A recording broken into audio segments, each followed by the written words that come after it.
2026 regular meeting of the Planning and Zoning Commission to order.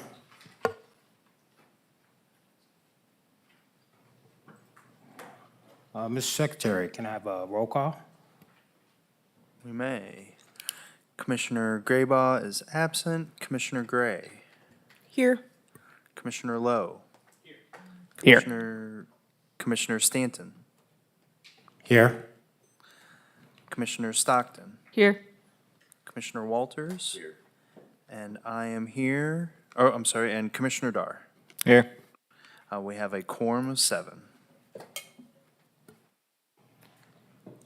Mr. Zenner, do we have any changes to the agenda this evening? No, we do not, sir. Thank you very much.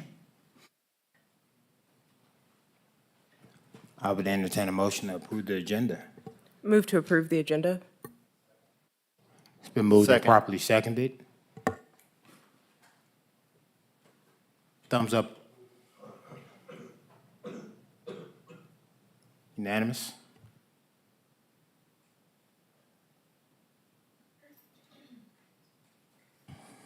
Everybody should have had time to review the minutes from the previous meeting. Are there any adjustments to the minutes? Move to approve the minutes. Second. Thumbs up approval? Any objections? Unanimous?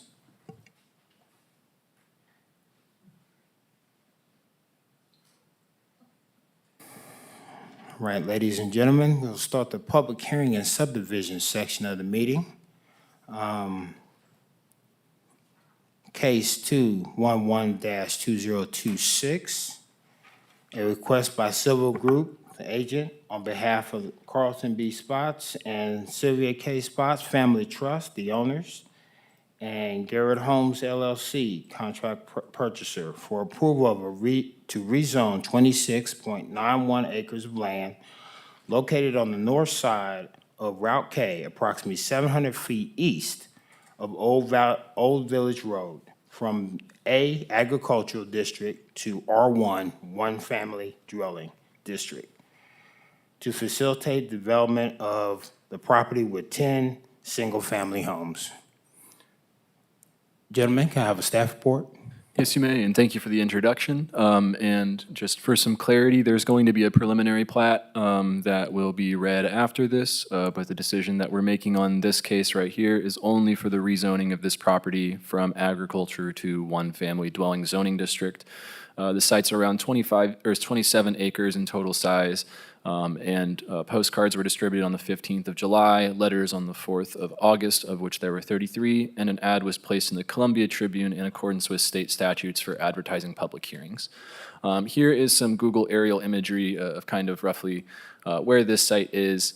It is a less densely developed area with a lot of mixes between the county and the city around this general area.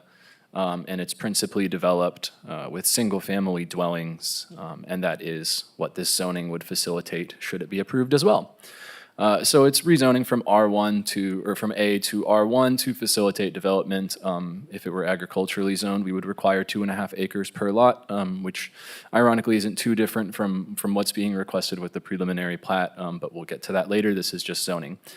The R1 zoning that is required as a condition for approval of the plat, and this property was annexed in 2001, where it was assigned agriculture for permanent zoning. So here you can see the surrounding zonings with the mix of agriculture and single family. And many of the agricultural lots are developed with single family dwellings, and many of the parcels lie in the county, not in the city. So it's county AR to the north, and RS, single family, to the east, west, and south, and a city A and R1 zoning exists kind of around the periphery of this site as well, in the bright yellow and the more dark A on the north side of Route K. So R1 zoning is believed to be consistent with the contextual zoning, as well as the comp plan, which has designated this area as being in the neighborhood district, which encourages dwelling unit development on sites.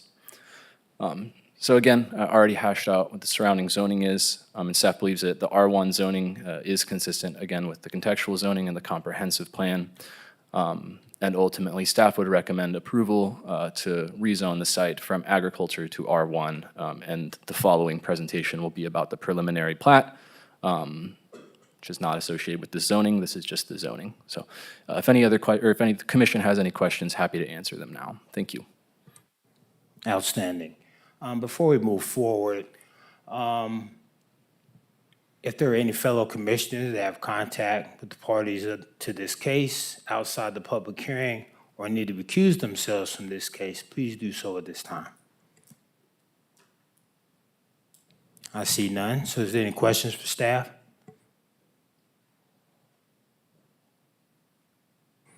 I see none. I will open it up for public discussion. Please state your name, your address. My name is Jay Gephardt. I'm a civil engineer and a land surveyor with a civil group here in Columbia, representing Gerard Homes tonight, who is the contract purchaser of the property. The Spots Family Trust is the owner of the property. I'm really here just to answer questions. There are several people in the audience, and if there's questions that come up later, I'd be happy to get back up and answer those if that's appropriate. So, but if there's questions now, I'm happy to answer them. Are there any questions for the speaker? Thanks, sir. You do? I'm sorry, Mr. Dar. I see the tract is fully wooded right now, it looks like. How much of those trees are going to remain after development, do you think, or approximately?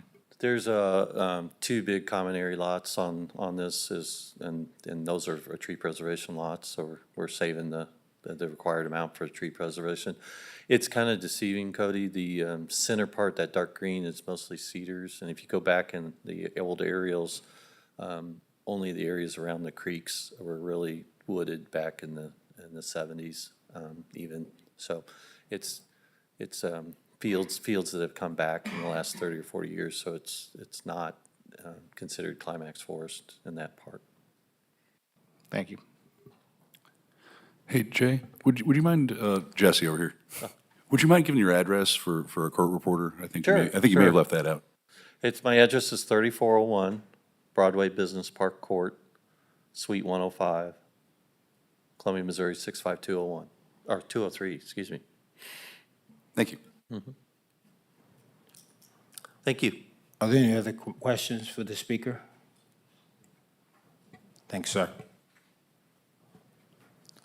I forgot to say at this point, if you are representing an organization, you have 6 minutes, and if you're representing yourself or as an individual, you have 3. Please state your name and address, please. Hello, my name is Dave Spots. I'm one of the 2 trustees for the Carlton and Sylvia B. Spots Family Trust. She wants my address.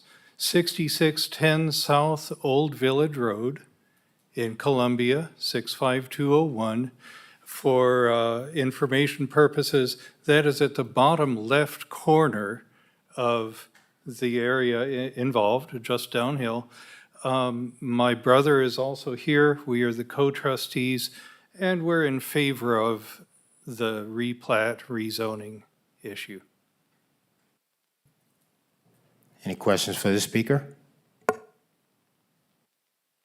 I see none. Thanks, sir. Okay. Anyone else want to speak on this case? Going once.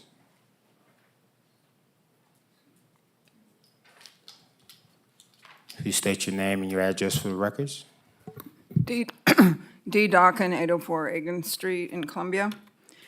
And I didn't think I'd be one of the only speakers, but just in general, I guess I'm opposed to R1 in any annexation. We need more density.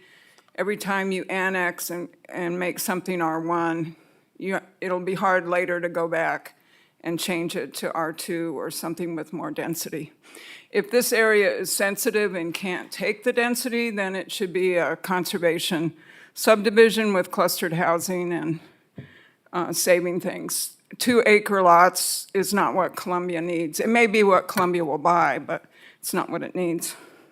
And I'd also, I have some questions with the staff, or some concerns with the staff report as far as when they make a comment about the comprehensive plan. For example, they say this is infill development and provision of diverse housing options. To me, it's not diverse housing, it's more R1. And infill, you think more of empty lots in the central city or houses falling down that you're filling in those undeveloped areas. This, to me, just seems like consolidating sprawl, down to the river. And the comprehensive plan, Columbia Imagine, was passed in 2013. There was a 5-year review in 2018, and I think it's reaching its expiration date. I know there have been a lot of problems, including COVID, and it's being pushed off. Hopefully, we'll see one in about a year, but I think some of these issues I'm bringing up need to be discussed or part of a comprehensive plan. And meanwhile, I mean, the other thing I have about the comprehensive plan, you hear what things support it, but you don't hear the things that are in tension with it. And both things are happening with almost everything. Either they're promoting something in the comprehensive plan or they're not. And there's a balance between that. And the staff reports usually just say, if they're approving it, they say, oh, the comprehensive plan supports this. And you don't get a full picture. It's kind of like the Bible. You can just take a verse anywhere and use it to support it. That's the feeling I get. And so basically, I'm just saying that pro forma, what the comprehensive plan says needs to be taken with a grain of salt. Thank you. Any questions for the speaker? Dr. Gray? Ma'am? Sorry to make you walk back up here. Just following up on your cherry picking the comprehensive plan Bible, I'm curious if there are any policies that you see in the comprehensive plan that are in opposition to this specifically. Compact growth. And things have come up since then. Affordable housing wasn't a big issue in 2013. So, for example, every short-term rental thing says, oh, this satisfies neighborhood enterprise or something. It never mentions, it doesn't really support affordable housing to take houses out into short-term rentals. Both things are true, but, so, yeah, I think compact growth, I haven't even read the comprehensive plan lately. It just seems like it's out of touch. Thank you. Anything else? Any other questions? See none. Thank you, ma'am. Please state your name and address, sir. I'm Tom Mendenhall at 302 Campus View Driveway, where my office is at. But I represent the Bond Fam Neighborhood Association, and which is just down the road from this. And we have about 41 lots there. Our lots, actually, I've built that subdivision with my other partners, and our lot sizes there are 5 acres. And we really don't see a real problem with this going in there. I think from what I've been hearing about it, it probably should be okay. The only thing that I would recommend, I'm not, I don't know if you're all driven up and down that road, but they come down that road 70, 80 miles an hour. Probably would be a good spot to have just an area where they can turn off to go in there, widen the road there. It took us 7 or 8 years to get the bike lane out there, which widened that road because it was really bad.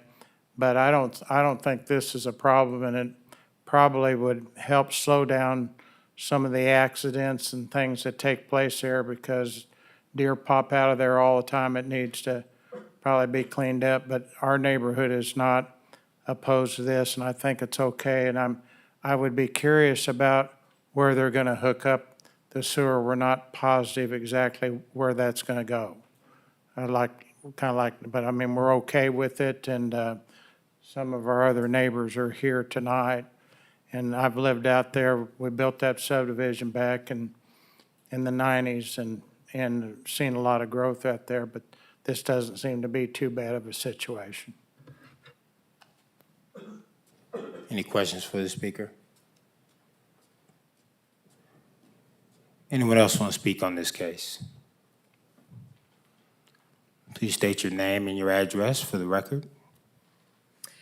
I'm Beverly Hagenhoff, and I live right on Route K, across the street from this development.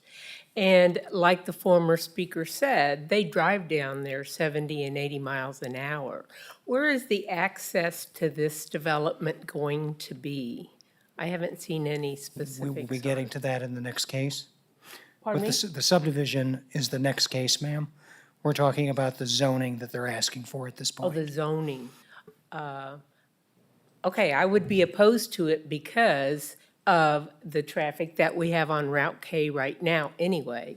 And so, like, we can't hardly get out of our driveways the way it is because of all the traffic from all of the subdivisions down Route K below us.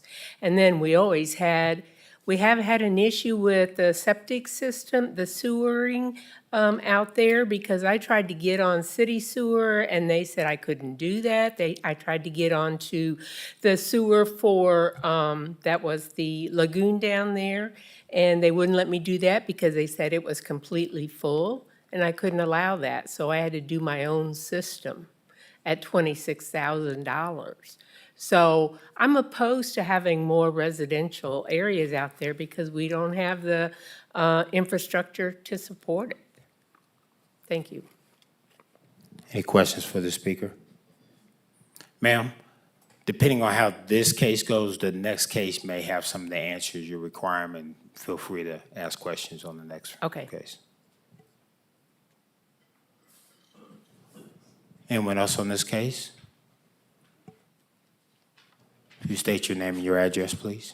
I'm Julie Smith. I live at 6480 Old Village. Can you pull down your mic? We couldn't hear you. Yes, 6480 Old Village. My name is Julie Smith.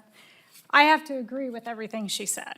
It is just an extremely, practically dangerous situation on K. Coming in and out of Old Village is nearly impossible given the time of day. And I'm also a cyclist on that road, so not in favor of the rezoning. Any questions for the speaker? Anyone else want to speak on this case? Going once, going twice. I'll close public hearing on this case. Commissioners.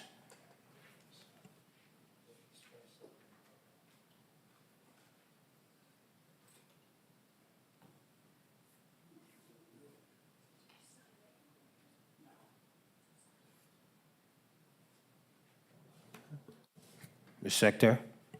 I'll start us off. I think this is a fairly straightforward case for us. Cody, I appreciate your question about the trees, because obviously this whole lot is trees right now, but it sounds like there's not a lot of actual climax forest that needs preserving. Curious to see the plat on the next hearing, but I'm in favor of this and intend to support it.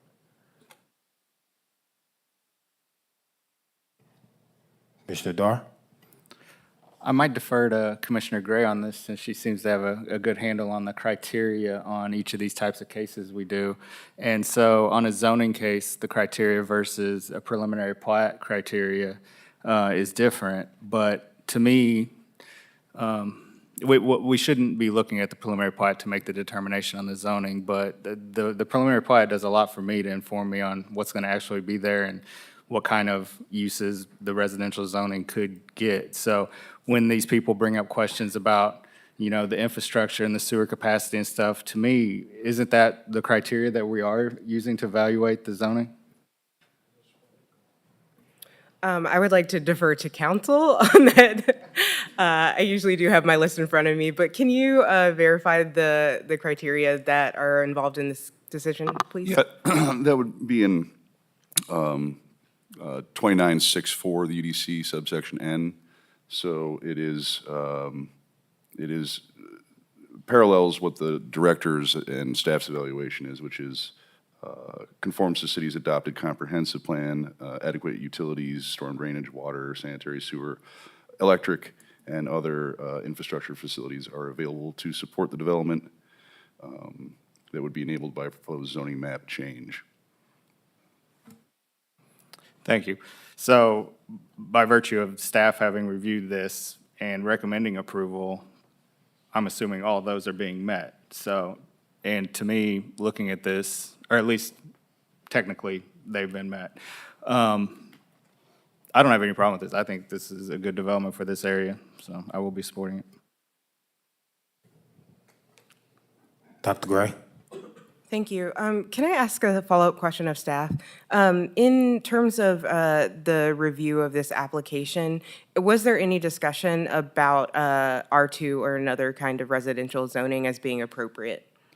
Typically, we do not have discussions of alternative zonings from what the applicant has proposed. Prior to most applications being submitted for rezoning or development, there is a concept review, which is an high-level early review of a project to discuss potential impediments associated with the desired outcome. At that point, there was no, to my knowledge, discussion of any alternative zoning. The focus would have been on access to Route K, utility infrastructure availability, and how interconnections would be being made. This is a unique piece of property surrounded in essence by county zoning. The utilities, specifically for sewer, are relying on Boone County Regional Sewer District, which interconnects to the city's sewer system, which is not a common situation. I think the concerns that have been raised by those that are on the south side of Route K are well documented within our city's sanitary utility. The ability for us to be able to get sewer further to the northeast up Route K is extremely challenging, and there is a private system that is actually down in the Hill Creek subdivision that is managed entirely by Boone County Regional Sewer District through a NID.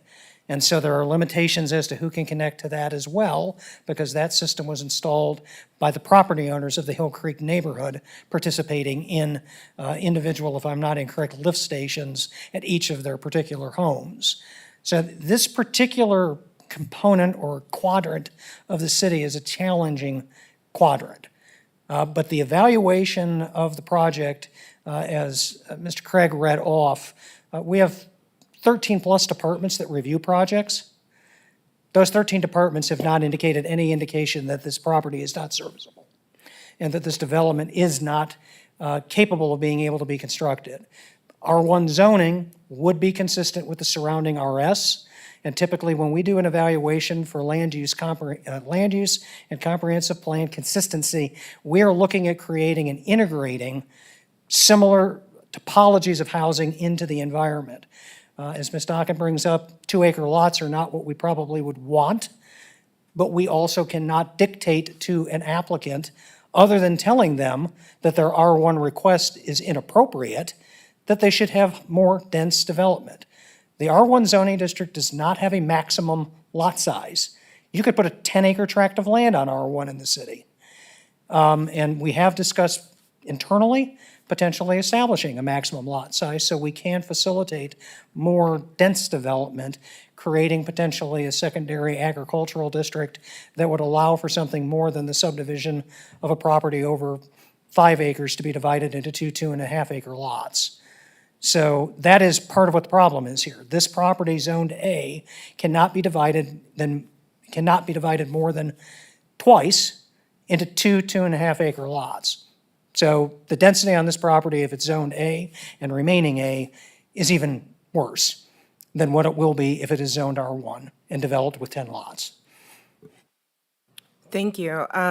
A follow-up, I feel like this is kind of the second case within a month where the sanitary sewer is being served by the county.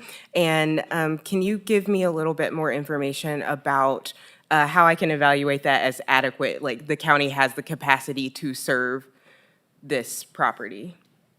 So typically, we have service territories that are established with inside Boone County.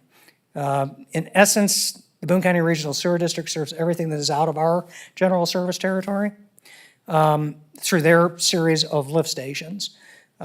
We have, if I'm not incorrect, 36 connection agreements in the city between Boone County and the city of Columbia that are treated through the treatment plant that is down off of Gillespie Bridge, which is the regional treatment plant for the area generally. There are smaller treatment facilities throughout. Boone County Regional Sewer District participates in the review process. There will be a connection agreement that is going to be required to be executed as a part of Remington Estates development. This operates a little bit differently from what we normally see.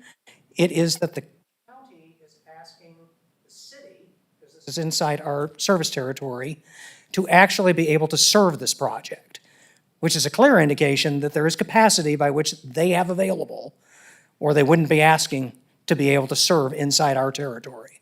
And of course, as I pointed out earlier, we have a challenge to be able to get city services close enough to this development to be able to serve it.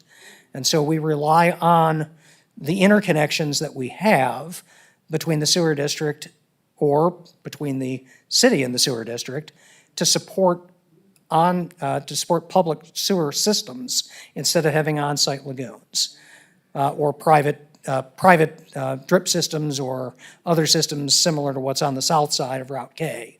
From an environmental perspective, it is much better to be on a centralized sewer, and so we seek every opportunity to be able to do that where possible through either the connection agreement process. Thank you. Any other questions from the commission?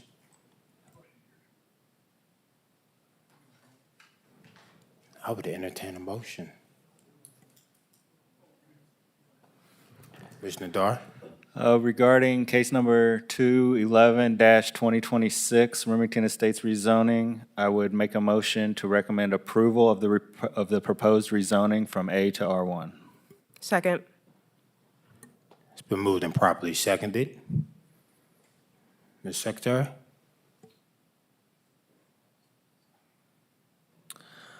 Commissioner Gray, Yes. Commissioner Lowe, Yes. Commissioner Stanton, Yes. Commissioner Stockton, Yes. Commissioner Walters. Yes. My vote is yes, and Commissioner Dar. Yes. Motion carries 7-0. Sorry, with one abstention. Recommendation will be forwarded to City Council. I said abstention with one absence. Commissioner Graybow.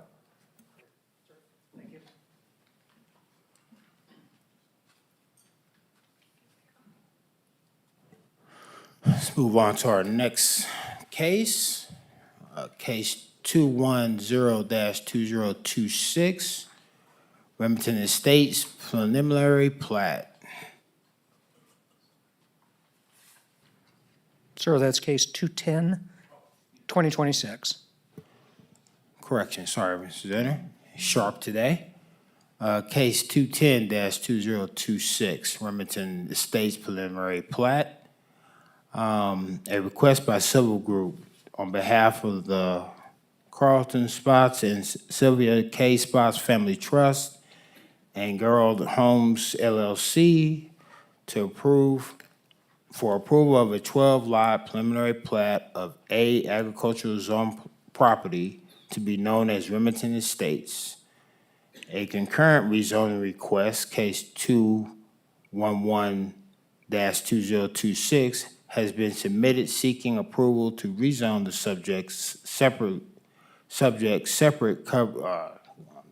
under separate cover on the August 20th commission agenda as case 211-2026. The 26.91 acre subject site is located on the north side of Route K, approximately 700 feet east of Old Village Road. I have a staff report, gentlemen. Yes, you may. Thank you very much. And yeah, for this case, it would just have been postcards that were distributed. It would be the same number of people but just postcards on the same date as mentioned for the rezoning side. So the request for this preliminary plat would result in 10 lots for development and 2 common lots, one of which will contain the private street, which will facilitate access to the lots for development. And then there will also be a common lot in the rear, likely to be used for tree preservation. All of these lots throughout this subdivision are greater than 2 acres. When that occurs, sidewalk requirements are waived for both public and private streets, per the citation that's listed there within the Unified Development Code. But sidewalks are to be installed with 5 feet of width on the north side of Route K here. So this will at least be the first domino to fall, hypothetically, for sidewalk construction along here to potentially facilitate better pedestrian, safer pedestrian access along Route K. 15-foot utility easements are also being dedicated on the north side of Route K here, and 10-foot utility easements are being dedicated or will be dedicated upon final platting along all private street frontage here as well. And there is going to be a 25-foot landscaping buffer along the developable lots which front on Route K, and that is to be privately maintained by the homeowners association. Here is a picture of the plat. I hope it at least is a little bit decipherable here. As far as environmental features, everything in green to what Commissioner Dar has referenced has been identified as existing climax forest. Of all of this climax forest, a minimum of 25% must be preserved in accordance with the Unified Development Code, and this cannot include trees that exist within the stream buffer. So all of the trees that are in the stream buffer do not count towards the climax forest preservation, so it'll be 25% minus the overlapping stream buffer and climax forest area. Highlighted in the red box there, that is how ingress and egress is intended to be facilitated for the subdivision. It appears that the intent is for there to be a gate and a keypad to enter here, and there's a 30-foot wide mouth or point. After the apron, there's 30 feet of width at which you would ingress and egress. So we do believe that that would potentially help people with getting off of Route K, which may have higher speeds, to get into the subdivision safely. And also to exit from the subdivision onto Route K safely. And there will be right-of-way dedications, additional 20 feet, if I'm not mistaken, for Route K that will be dedicated here. And just a note, the applicant wanted to make sure everything was clear for the cross-section. For the paving itself, it is not 10 total feet of asphalt, or five total. It will not be 10 inches of asphalt. It will only be 5, which will consist of 3 inches of one material and 2 inches of 2 inches of another. Excuse me, I struggled to get through that.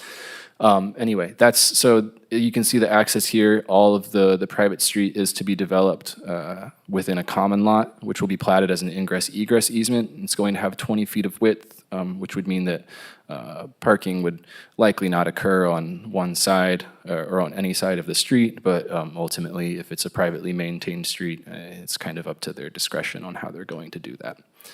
So sewer, as it's been mentioned before, is to be served by the Boone County Regional Sewer District. It's a little bit off of the map here, but where I've placed a star kind of on the western edge of the map here is roughly the force main where they are going to extend to eventually access this site. And the plans for sewer extension are illustrated on the second page of the preliminary plat.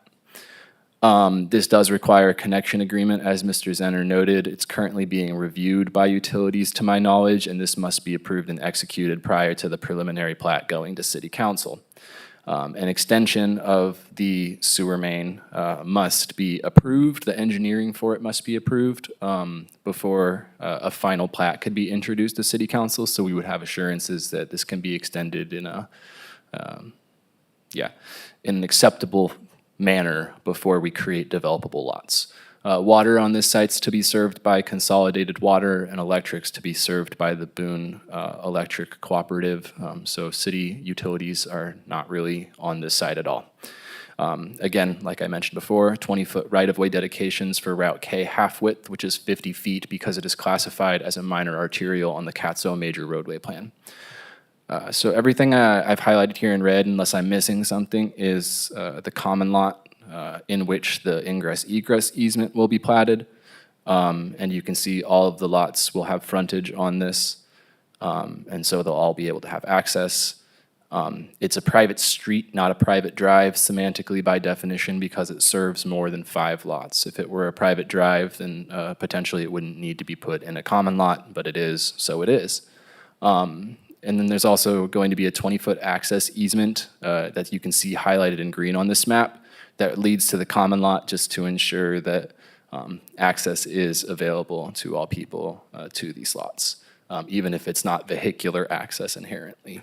And all of the turnarounds that are illustrated here, those are most akin to a 60-foot Y turnaround as defined by International Fire Code, which just means if you can imagine a truck doing a turnaround in a Y fashion, you have to have 60 feet for all of the lengths of your Y, and we have 60 feet as it's measured from the center line, from the terminus to the center line for all of these points. So we believe that it is a appropriate private street design, and it does what it needs to. So this lot is already within corporate limits, but again, it does require utility extension from Consolidated Water. The lots are larger, but not inconsistent with some of the surrounding lot sizes. The RS subdivision by the northwest corner of this site has around 2-acre lots as well. These will be in a different shape, but roughly similar sizes, and they will be consistent in use, not just as in they are residential, but as in it will be detached single-family residential. There's also a relatively steep topography change on this site. It's nearly 100-foot different between the high point and the low point. It is a lot of acreage, so that makes sense, but a lot of that's also due to the environmental features like the stream buffer and the climax forest that exists here, and the amount that needs to be preserved may also inherently limit development opportunities, so potentially something more dense could be a little bit less feasible. So ultimately, the recommendation of planning staff for this preliminary plat is approval. And if the commission has any questions, I would be happy to answer them now. Thank you. Thank you for that report. Mr. Chairman, the recommendation actually should be approval of the preliminary plat subject to technical corrections. There are several technical corrections that do need to be made to the plat that have not yet been incorporated. So it's still approval, but with technical corrections. Yes, thank you. Okay, for when we get to that point of the outstanding. Before we go on to questions for staff, if there's any fellow commissioners that have any contact with parties in this case outside the public hearing or need to recuse themselves from this case, please do so now. See none. Questions for staff? Commissioner Walters?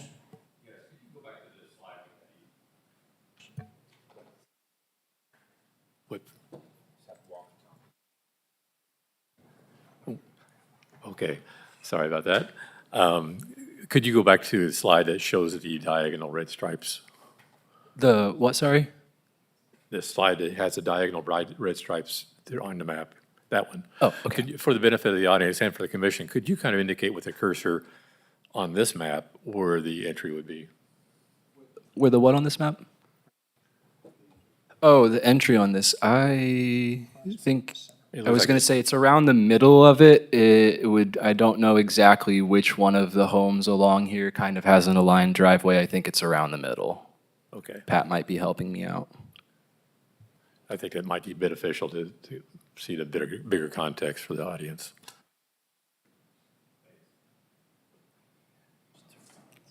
Dr. Gray? Thank you. My question is, so you said that this is, the internal streets are private streets, not drives, because they serve more than 5 lots. Do private streets have to comply with the street standards outlined in the UDC? No, they do not. There's a specific exclusion that private streets do not need to meet the street specifications that are identified in Appendix A. And so we have had these streets reviewed by the city's traffic engineer. The width of the street is compliant with the IFC, so the fire service has reviewed them. The difference here is because we do not have private street standards, you can't apply public street standards. And so that exception that exists within the code, along with the details that the design professional has provided, all of that would be, they may be less stringent than a public street, but the public is not maintaining them. So the buyers into this development are buying into a private subdivision to which they will then have to contribute through a homeowners association for the maintenance of these roads and improvements. And so that is, part of the exception takes into account that a developer has the option to either build public streets and pass that cost along to the public to maintain in perpetuity, or they can choose to do private streets. And if they choose to private streets, since we do not have private street standards, they get to choose how those are improved. If they improve them poorly, those residents are probably going to have exceptional expenses. If they improve them more consistent with our public street standards, the streets may last longer.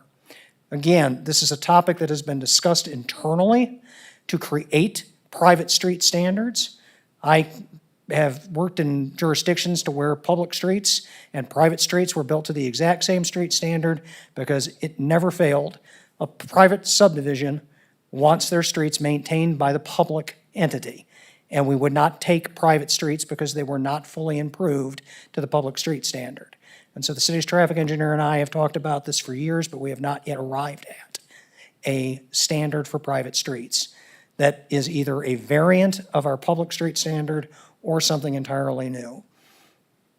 And we have very few private streeted subdivisions created annually. And so it's not necessarily a high priority issue either. And that's probably one reason why it just hasn't gotten more traction in order to do it sooner. Great. I think I'll have follow-up questions for the applicant. My second question, I don't know exactly how to ask this. It is related to just ensuring that there is adequate access to the minor arterial, which is Route K. Yeah. And I guess is that impacted at all by the fact that this is a private street or no? Access for this, if I'm not mistaken, would be controlled by MoDOT, and they would have to verify whether the access is appropriate. And whether it has proper sight lines in this area, so it's not bad or dangerous for someone to pull out from that location. And since they have to approve that access, and we did not hear that they were concerned about the sight lines that would be created by this access, we didn't suggest relocation of it, if that makes sense.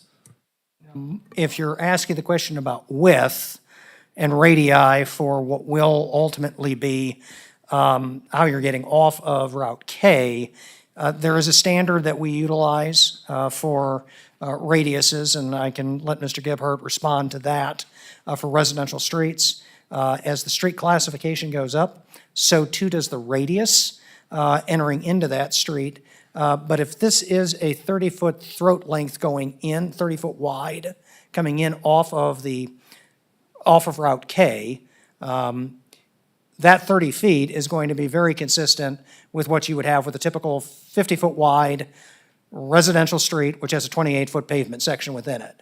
So this is no different than any other residential subdivision access, regardless if it's private or public.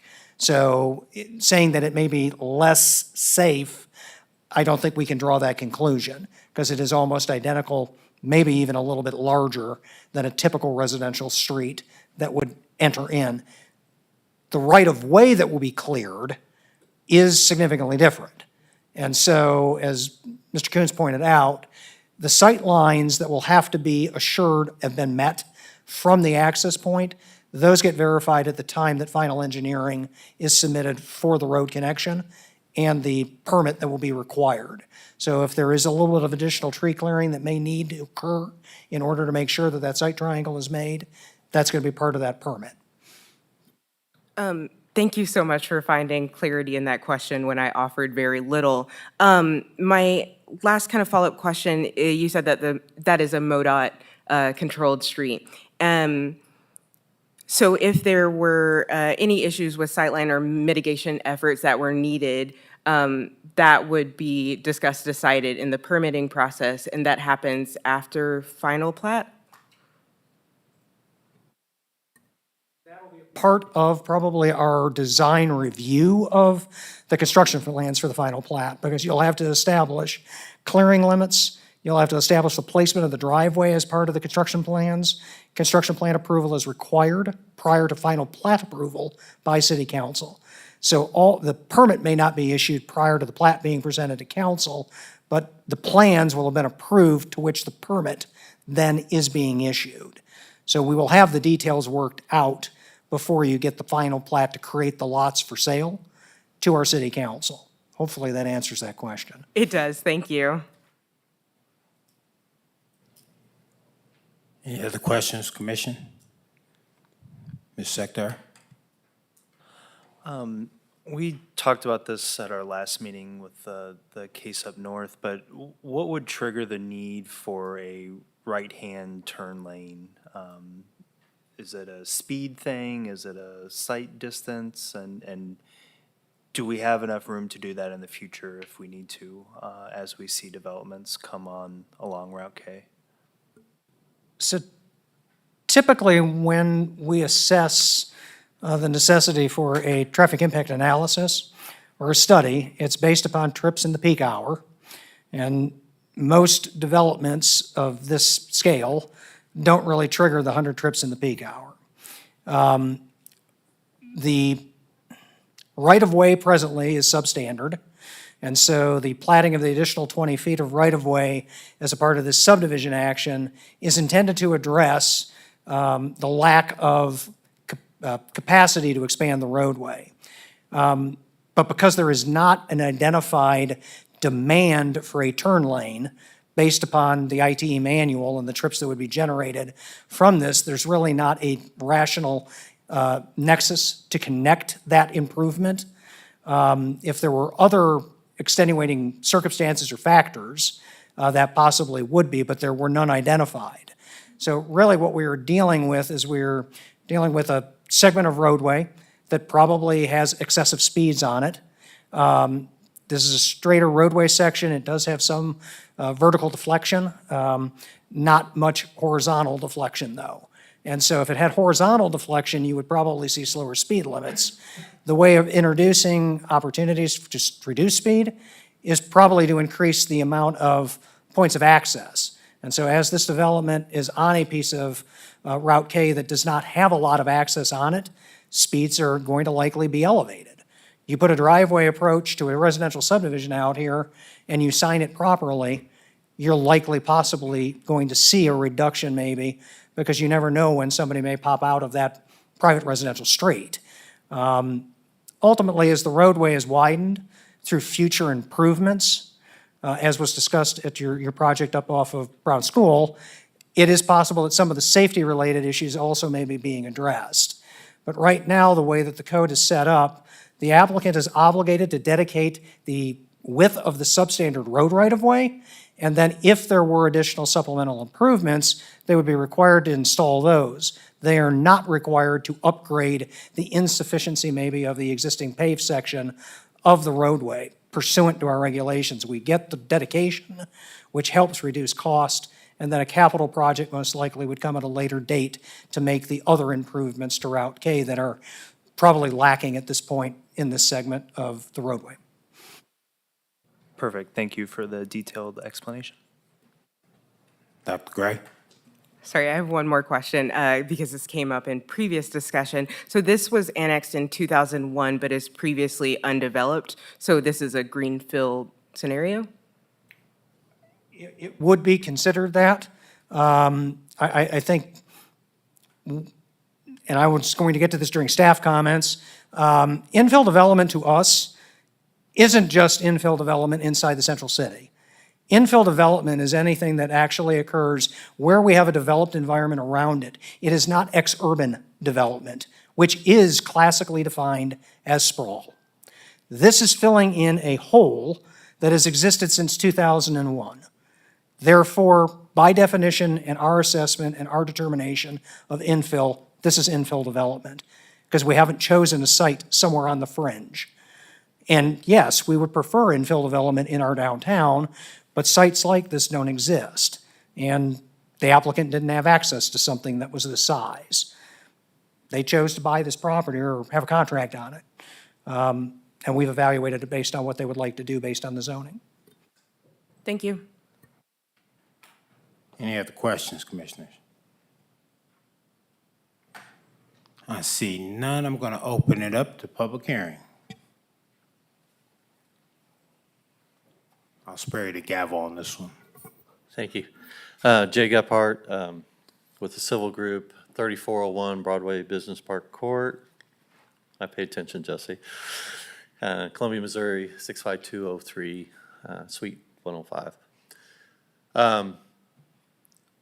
I can do this a couple ways. I can start to hit kind of some of the high topics that you guys have brought up. But if I run out of time, if you want to ask me a question, I'd be happy to answer those questions too. But we'll start with the sanitary sewer. It's a little bit odd that we have a piece of property that's in the city that the city basically can't serve. And so, but the sewer district has the Route K facility, and they have determined just recently, and their board approved, that they have 82 connections available in that facility. And we have asked to take 10 of those for this development. And that is caused, or is being processed through the city to allow the city to give consent to the sewer district to serve this property because it is in the city's service territory. But it's the sewer district that actually has the capacity and the ability to do that. And so each one of these homes would have a private pump station that would then, through a force main, lead to the gravity system that's over in Bonfim Estates. And that's, as David said, that's on the second page of the preliminary plat. The other thing I want to point out is I had a lot of people come talk to me about this property when it went on the market, and it's been on the market for a while. And, you know, we looked at doing a more dense development on this, but it just, something I just couldn't do. It's so steep to do. All the streets would be at least 10% grades. We would have ripped out everything to be able to grade these to build homes on it at that kind of density. And so when Gerard came along and wanted to do something that was larger lots, it made a lot more sense to me, because this is a piece of ground that should not be developed, in my opinion, should not be developed in a dense way. But a 2-acre lot allows a lot of wiggle room, if you will, for a home to be built here without necessarily destroying everything on the property. And that's kind of how I look at it. So we looked at the 2-acre lots. We have a big chunk of the property we can't reach. It's got a pretty major stream through it with a stream buffer on it, and that turquoise drawing up there. The entrance is something that we paid a lot of attention to. We have talked to MoDOT. I usually don't get this far in a project without having discussion with them about the location and permitting and what they see. We have to have I think it's 880 feet of site distance there, and that location, we've determined we have that site distance for the intersection. MoDOT is also, you know, we didn't want to create a situation where if someone pulls in there and that gate's closed and we don't want them backing out onto that street. And so we created a kind of a turnaround, but we also created that little dog leg that you see sticking off so that someone can back into that and turn around and then be able to pull back out onto Route K should they not be able to get in for whatever reason. We also put the mail behind the gate, but we also have a little turnoff there for people to be able to access the gang mailboxes that are now required for all subdivisions. So that's kind of where that back island is, and then that front would hold the keypad and then the turnaround and the gate, and then the rest of that would be graded along Route K because we have to build sidewalk. And we can't build that sidewalk, according to city standards, we have to build it in a way that that sidewalk presumably could be retained if Route K were widened. And so we have to grade that all out to make that happen. And we will build that length of sidewalk in a way that it would be real simple to widen that in the future, because we're basically doing the grade work for that. So not only are we dedicating the right-of-way for that a widening of the road, we're also building the sidewalk for that in a way that it would be, could stay in the future. What else was brought up? Tree preservation, Cody, it's that back lot that we had the access easement to, that's the 25% that we were retaining. You know, they haven't seen any issues with any other utilities or any about serving this. And I do feel pretty passionate about the larger lots here just because of the terrain of this property. It's very very steep, and trying to do smaller lots on this would really be a major project. And we could have done it. It can be done. It's just not something I think it's, you know, fits the rest of the neighborhood, or would be something that we looked at as a good thing for the area. So, any questions or? Any questions for this speaker? Dr. Gray? Thank you. Sorry if I'm making you repeat yourself. I just want to make sure that I understand. So I'd much rather answer questions and help you out. Okay, thank you.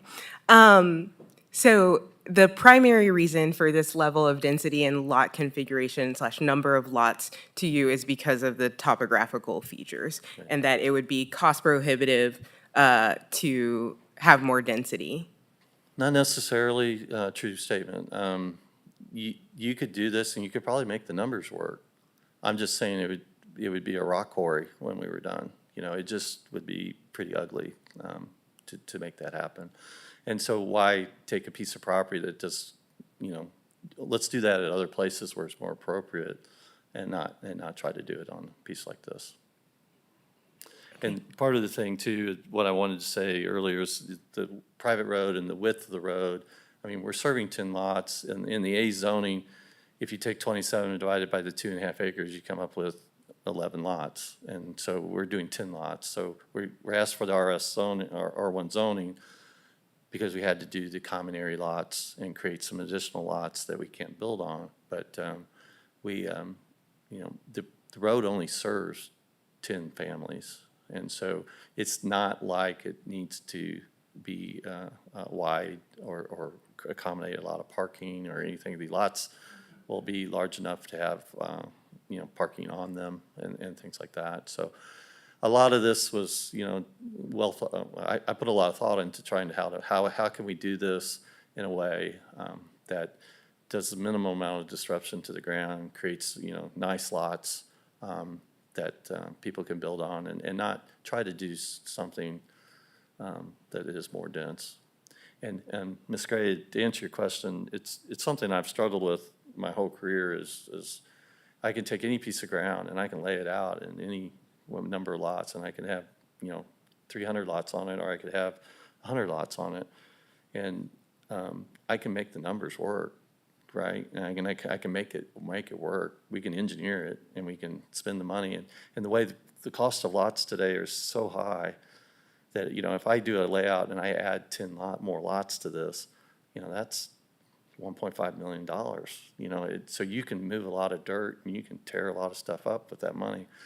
But I try not to do that if I don't need to, and that's what I'm trying to do here. Thank you. Commissioner Dar? Just a couple quick questions. What are you doing to accomplish stormwater? On The this? I don't spots, see it. the family that we're under contract with own the property to the west, to the west with a home on it and a lake or a pond. And we're going to, on the preliminary plat, it states that we're going to use that pond for our detention. And we're saving so much trees on here, I don't think we're going to have a whole lot of water quality problems with that. But we're going to convert the pond into a wet detention. Gotcha. At the entrance, does the city have, were you required to meet any like standards? Does the city have standards for gates, for gated subdivisions? No. So will this gate be closed at any time, or is it just like a feature for aesthetics? No, it'd be closed in the evening. Right now, the Gerard Homes is thinking it'd be closed like at 9 or 10 at night and open at 6 in the morning or something like that. So the daytime, Amazon guy can get in and all that, but it's at night, it would be closed. What about like emergency access? Will they have like whatever they are, emergency siren openings or whatever and Yes. stuff? They will There'll be a have knock box, and we've talked to the fire district and the city fire about it, both, because they both would respond to this. There's a county fire station closest, and, they didn't really express any issue. They'll also have, 911 will also have the code to the gate, and there'll be instructions with them on how to open the gate without, when the electricity's off, so. Okay. This is probably just a detail that'll be worked out in the future. Maybe it's not even an issue, but I see the radiuses are laid out so that they're not taking into account the future widening of the pavement. Is that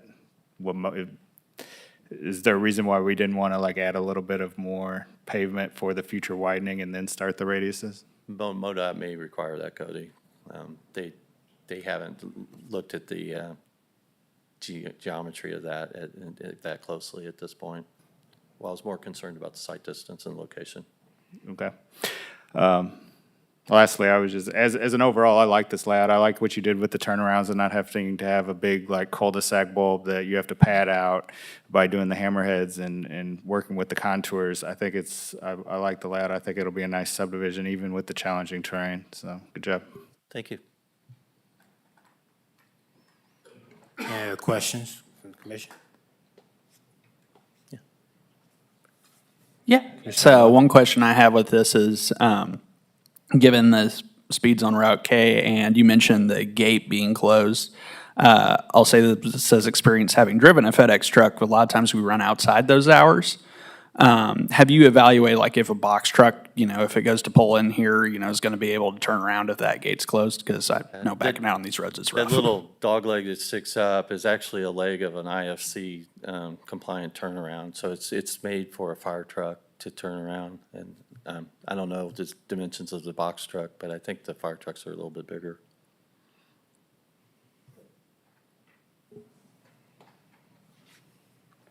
Mr. Secretary? Quick question.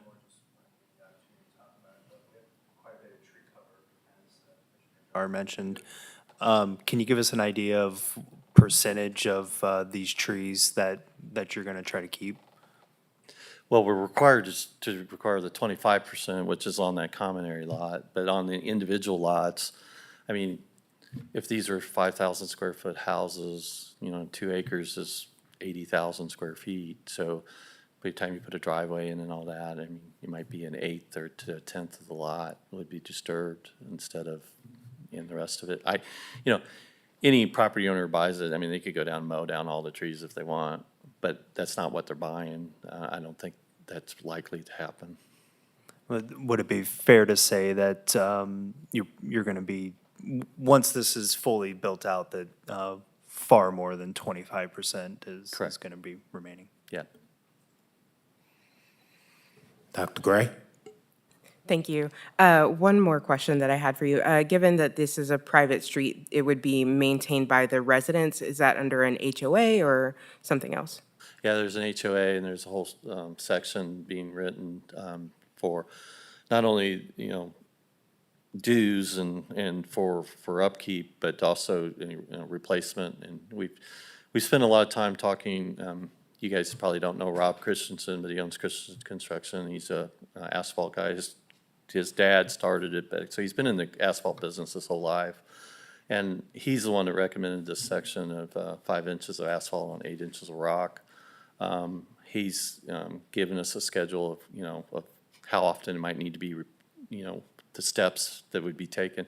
You might seal it in 7 years, and then, another 7 years, you might have to do another overlay and all that. So all that's being kind of programmed into the HOA so that we don't have to go back to 10 people and say, oh, we got this special assessment of $100,000 to fix the road, and then the road doesn't get fixed. And so there are a lot of examples of private roads where they haven't done that, and there is no funding for it, and it causes a huge problem. And so we're trying to get ahead of that in the homeowners documents to be able to have that established so that they're building up the money as they go.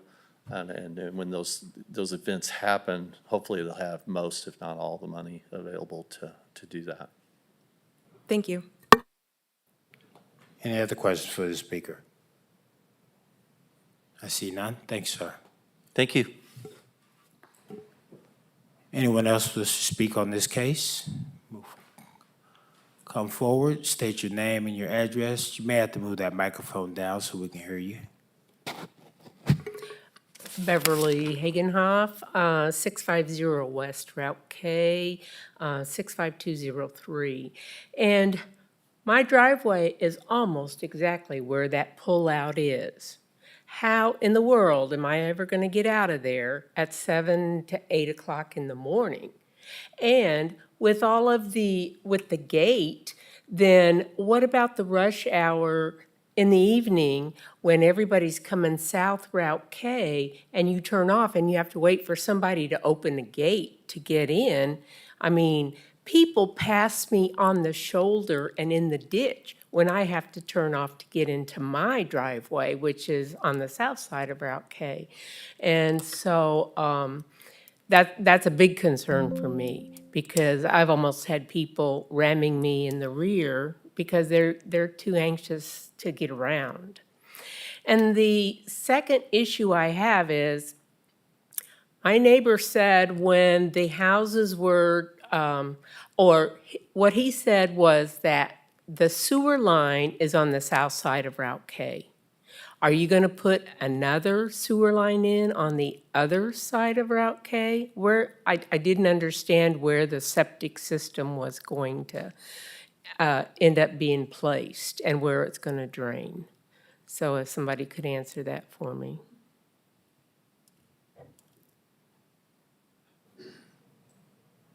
The engineer's behind you. You might want to ask him after you get done. The guy just came up to talk. Oh, okay. Yeah, he would have all the answers. Ms. Hagenoff, where the star is on this graphic that you see in front of you, that is the interconnection point. I'm sorry, say that Star, again. the yellow star that is in the lower Oh, the star, left-hand corner. yes. That is the interconnection point to where the 10-lot development will actually be connecting to the Boone County Regional Sewer District's existing facility. So there will be a route that Mr. Gebhardt can describe to you that will come back, I'm assuming to Route K, running along Route K to the east into the project site, and then basically looping through that project site. I don't believe it would come along the south side of your property. And as Mr. Gebhardt did point out, that lift station or that pump station that is maintained by Boone County Regional Sewer has 82 connections, of which they have requested 10 to be allocated toward their development. At this point, that entire agreement, of course, is still under review. And so there may be modifications to that based on that review between both the city and the district as to how it will route. You will notice if you look at that map, and you will notice that there are pink city sanitary sewer lines off of Azores. That is actually our city sewer within a city subdivision. This particular connection will not be connecting to those city facilities. So there will be a parallel line that will likely be constructed, but we'll let Mr. Gebhardt explain that. We do not have the second page of the preliminary plat, which shows that proposed line for presentation purposes this evening. If we did, we could show that to you ourselves. So we apologize for that, but I think our chair will allow Mr. Gebhardt to come back and speak again. So access to your particular lot with this sewer is something that, at this point, you are in the county. Your home is in the county, and if you wanted to reach out to Boone County Regional Sewer District, you are more welcome to do that, given that they may have additional capacity at this particular pump station.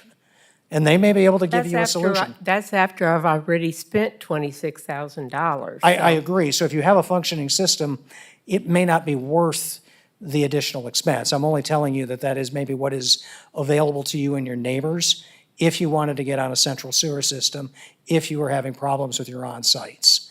But that is a decision that the Boone County Regional Sewer District would have to make because you are a county resident at this point. Right. Thank you. Any questions for the speaker? I do. Mr. Walters, ma'am? And with the assistance of the staff over here, go back to the plat that we had up a minute ago with that one. So with the assistance of staff, place a cursor on lot number 8 on the other side of the road down here. That is your lot. Can you see that? I can't see which one is 8. You're on the far southeast lot, or southwest lot, yeah. Okay. And giving the grade of Route K and how slow it is for us to get up out of our driveway and up the hill, you know, I don't know how this will impact that either. But it worries me.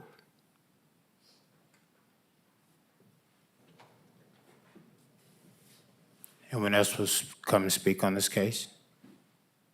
State your name and address, and adjust the microphone so we can hear you. Joel Bader, 6213 Ridgewood. I was wondering if somebody could pull the second half of the plat map up that shows the stormwater detention pond. Yeah, we don't have the stormwater detention facility illustrated on the plat, but if I'm not mistaken, I'm highlighting it with my mouse right here, if you can see that on the screen. Okay, yeah, that's it right there. Yep. So I live on, we use the Old Village access, which is just to the west, is that right? Just to the west of that pond. And over the years, well, just 2 years ago or so, they had to replace a culvert that was in there. There's been some other issues since since the Victoria South development went in. I guess one of my questions is there was a notation on that said that they would enhance the stormwater detention pond. Where do I get some more details about that? If they allow me. Oh, please. They need to. You may approach Mr. Gebhardt. Come on. Thanks. So the city of Columbia has a stormwater regulations, and part of that is detention. And so what we have to do is we have to look at what they call the pre-development flow from that site, that 27 acres, and the water that's coming off it now for several different storms, 2, 10, 25, 100-year storms. And whatever that pre-development flow is, we can't exceed it when we're done. So the detention is, and we're talking about rate of water, not volume of water. So the rate of water leaving the site today can't be increased. And so what we do is then we have a larger rate leaving because we're putting impervious areas in, right? So we use that, we're gonna use that pond as a storage or a volume to hold that water. And we're gonna modify the outlet on that so that the water leaving the pond isn't any greater than what it was today. Will you be cutting the road and putting in a Sir. larger? Sir. Don't know yet, because we haven't got into the detailed designs of that, but it's possible we could have to do that. We have to do what we have to do to make it past the city's regulations. Jay, I wanted to thank you for addressing that. I think I just want to make sure I got on the record because I wanted folks to know that I think that's something that's important to the people that are coming in and out of Old Village there, and that, you know. It's your only we've way had- in and out. We've had a number of different issues over the years with it, so it's not like a one-off that they replaced the culvert last year or 2 years ago, whenever they did it. But just to make sure you're thinking about that Yeah. in a big. So, you know, if we can utilize the existing pipe, you know, theoretically, we should be able to because it's passing the water now. But the pond's pretty close to the top of the road, you know, and so there's not a lot of volume to store water there. So we're gonna have to do something there that works. Well, I appreciate that. Yeah. Thank you. And then there was another question about the sewer. So we're gonna come up, is it Lakota? I'm sorry. I'm sorry. So, I believe that road is called Lakota. It comes up from Buffalo Ridge, where the Star is, and comes up to Route K. There's an easement on that large lot, there in Bonfim Estates. We're gonna go over to, Old Village, and then we're gonna cross the road. We're gonna bore underneath Route K and get over on our side of the road there. And then from there, we need to talk to the two people that own those surveyed lots. Along Route K, that one that's tan, and then the white one. And talk to them about whether they're willing to give us an easement. If not, we're gonna go between the pond and them and go up and get into our property that way. And this is a force main, and it's a minor thing, but Pat has referred to the Route K facility as a pump station. It's actually a treatment plant. And it's also a lagoon. There's two sources of treatment there. So it's, they do not pump anywhere. They actually treat it there on the Route K facility. So. Anything else? Any other questions for the speaker while we got him on the hook? Thank you. Thanks, sir. Anyone else wanted to discuss this case? Going once, going twice, 3 times.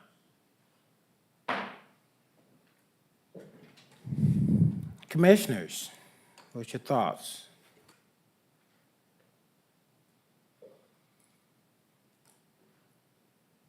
Going once, okay. I haven't spoken on this yet, so I do appreciate like the back and forth about the density. I think we do need to think about density, but I'm thinking, we always toss around the term of gentle density, so we don't freak out that we're getting New York City downtown. It's just gentle, but I think it could be also interpreted for this outlying area, you know, like Jay said, and I understand coming from the architectural side of things, you know, grades of roads, you know, there's limitations on these sorts of things.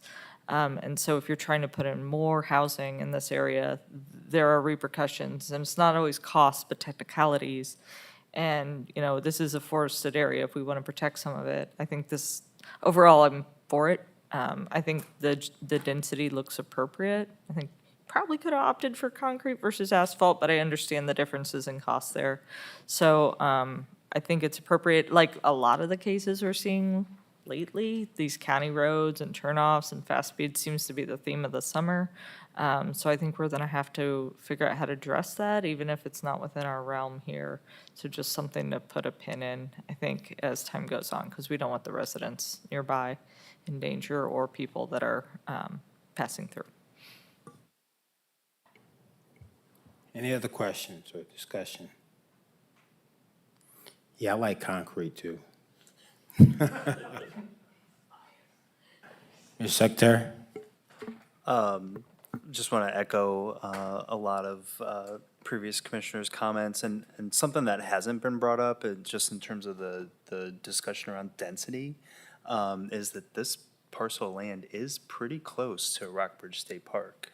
So, you know, perhaps another reason that, you know, we don't want to create too dense of a situation that close to the park, especially if it's a piece of land that doesn't really lend itself readily to such a development.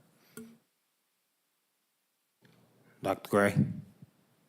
Thank you. I appreciate your patience with me as I go through all of these different parts of the criteria and making sure that I understand what we're considering, as this is a little bit different.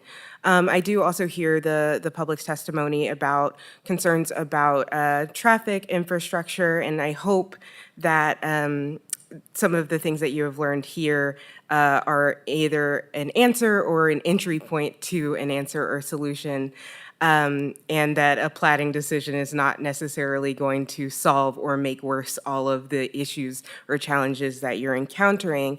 As we did not have discussion on the previous motion, this is pertinent but not actually a part of this decision.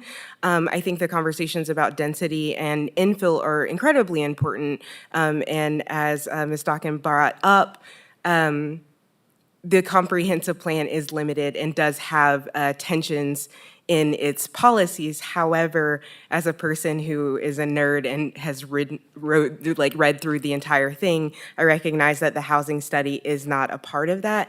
I am hesitant to move forward with this kinds of density, given that we are experiencing a housing crisis and there are needs that need to be met. However, given the information that we've learned, it seems like, and the surrounding area, which is a part of the criteria, it seems consistent, and that impacts in terms of the surrounding residents will be minimal, and that it does not affect like your health and safety or have significant adverse effects.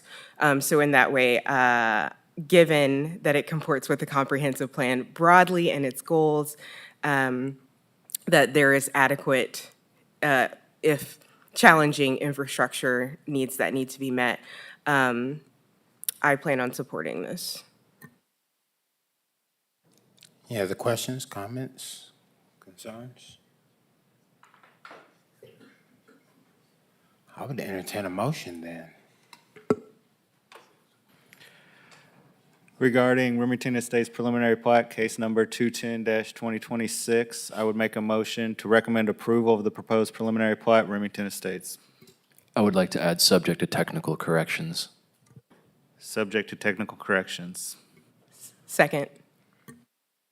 It's been moved and properly seconded. Any discussion on the motion? I see none. Ms. Secretary?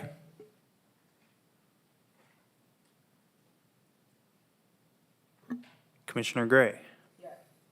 Yes. Commissioner Lowe. Yes. Commissioner Stanton. Yes. Commissioner Stockton. Yes. Commissioner Walters. Yes. My vote is yes. Commissioner Dar. Yes. Motion carries with one absence. Recommendation will be forwarded to City Council.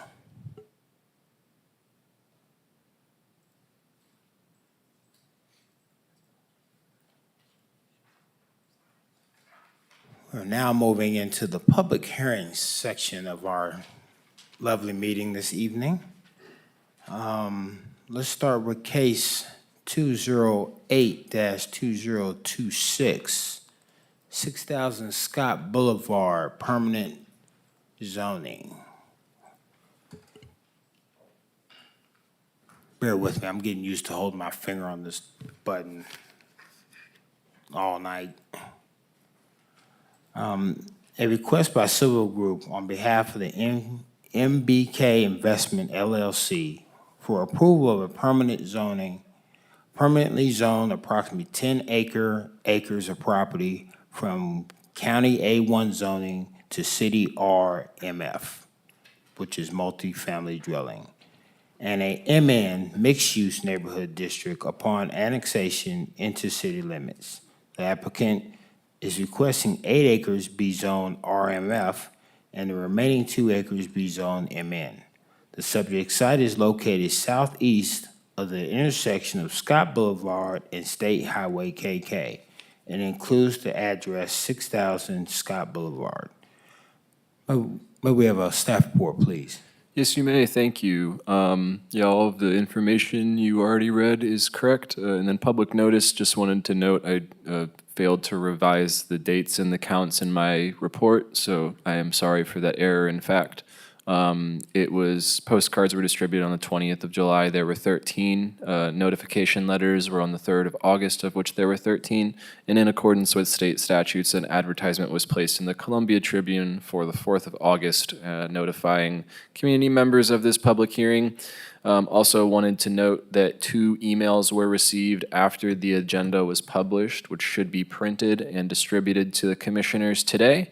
I also received another email from someone, and there was just general inquiries about water pressure around this area.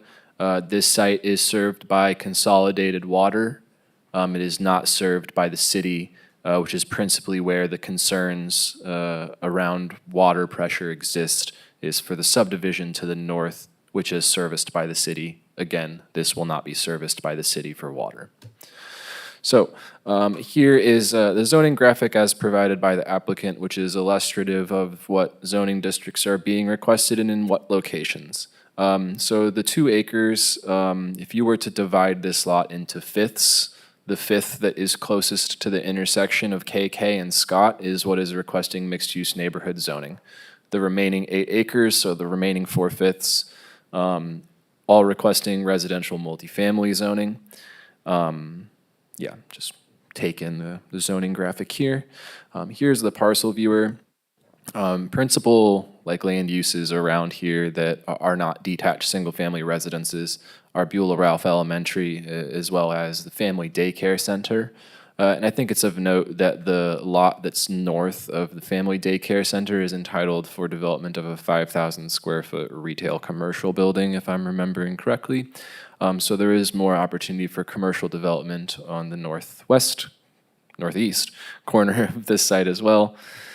And I just wanted to provide some Google Street imagery of what this site may kind of look like. I may have gotten the wrong angle here, so that may be moot, sorry.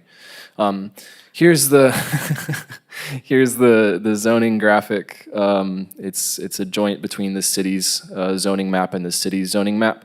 The light yellow to the north of this site is all R1 subdivisions, so basically every single lot that's around this area that is in city limits is zoned R1.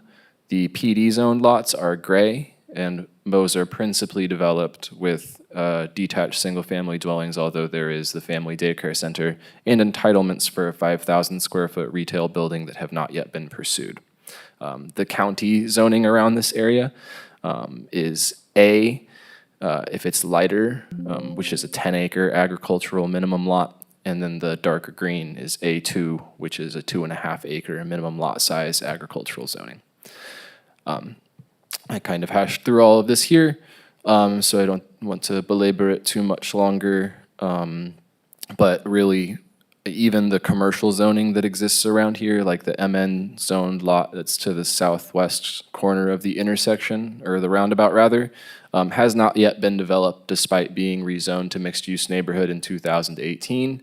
Part of that is likely due to infrastructure costs for sewer main extension. However, the sewer main extension required for development of that lot is the same sewer main extension that would be required for development of this lot. So there's potential that if another user has 10 acres of land that they need to be served by city sewer and it's the same main, potentially that can expedite the process of that improvement being made. So a site is zoned County A presently, and it is developed with detached dwelling and accessory structures for that dwelling unit. And again, the applicant is seeking a mix of zoning. Something that's unique here is that this lot is considered a legal lot presently. Usually when we get split zoning requests kind of like this, it is accompanied with a preliminary plat because the lot's not legal. So they need to go through the major subdivision process in order to receive a building permit. However, in this scenario, since it's already a legal lot, it would not require a subdivision before it could be developed, but it does require sewer main extension on the east side of KK before building permits or certificate of occupancies could be issued for the site. So there's a chance that this commission or city council even may not see a subdivision action for this site. I don't believe that's the intent of the applicant, but I'll let them speak to that. we will not let any of the structures developed on that site be habitable until sewer main extension occurs. So principles surrounding development, again, Beulah Ralph Elementary on the northwest corner of the roundabout and a family daycare center on the northeast corner, and 10 acres of undeveloped mixed-use neighborhood zoning southwest of the roundabout. I just wanted to note again that the development of the site to the southwest does require the same sewer main extension as this site does. And the existing residential areas, this was discussed in the 2018 staff report for justification for the rezoning of the 10 acres of mixed-use neighborhood on the southwest, did note that there were concerns about the existing residential density around this area to support smaller neighborhood scale, like local commercial uses. I think that adding an element that's strictly for residential purposes on that site may mitigate some of the concerns that this is being over-concentrated with commercial zoning that's being underutilized. So the lot would have adequate frontage on both Scott and KK to have private driveway access. There's potentially a concern about the multifamily portion being able to have direct driveway access because technically residential lots are not to access arterials or collectors with private driveways, but since this would be for a larger scale development, I think there's no other practicable access because there are no other public streets on which they front. It would probably be advantageous to have 2 points of access so long as that can be facilitated safely.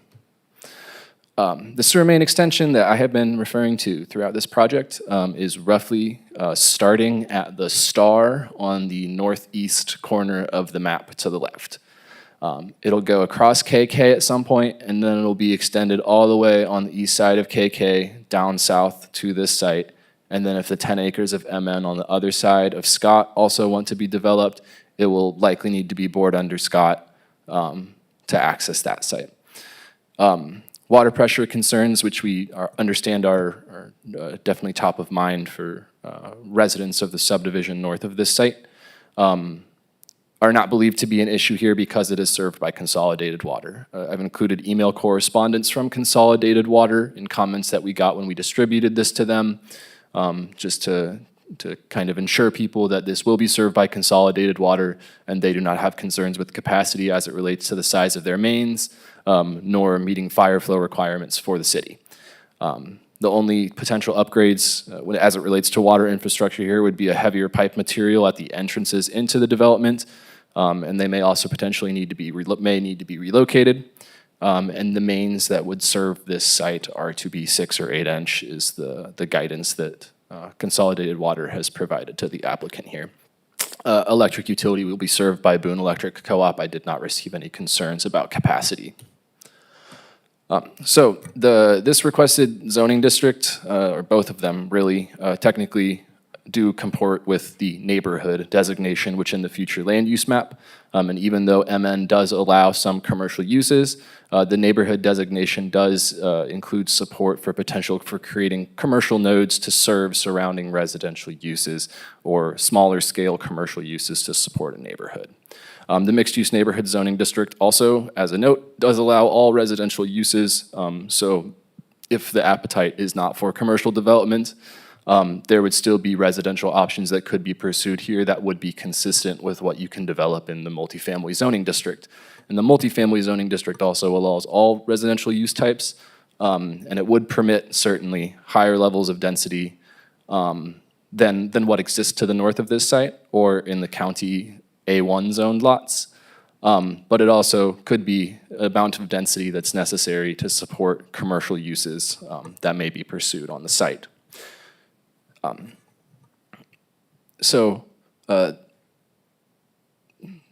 Another aspect of the comprehensive plan that I think is accomplished here is placing commercial zoning, particularly around intersections of collectors and arterials, and the creation of commercial nodes, quote unquote, which the comprehensive plan advises should be placed roughly in half-mile distances between each other.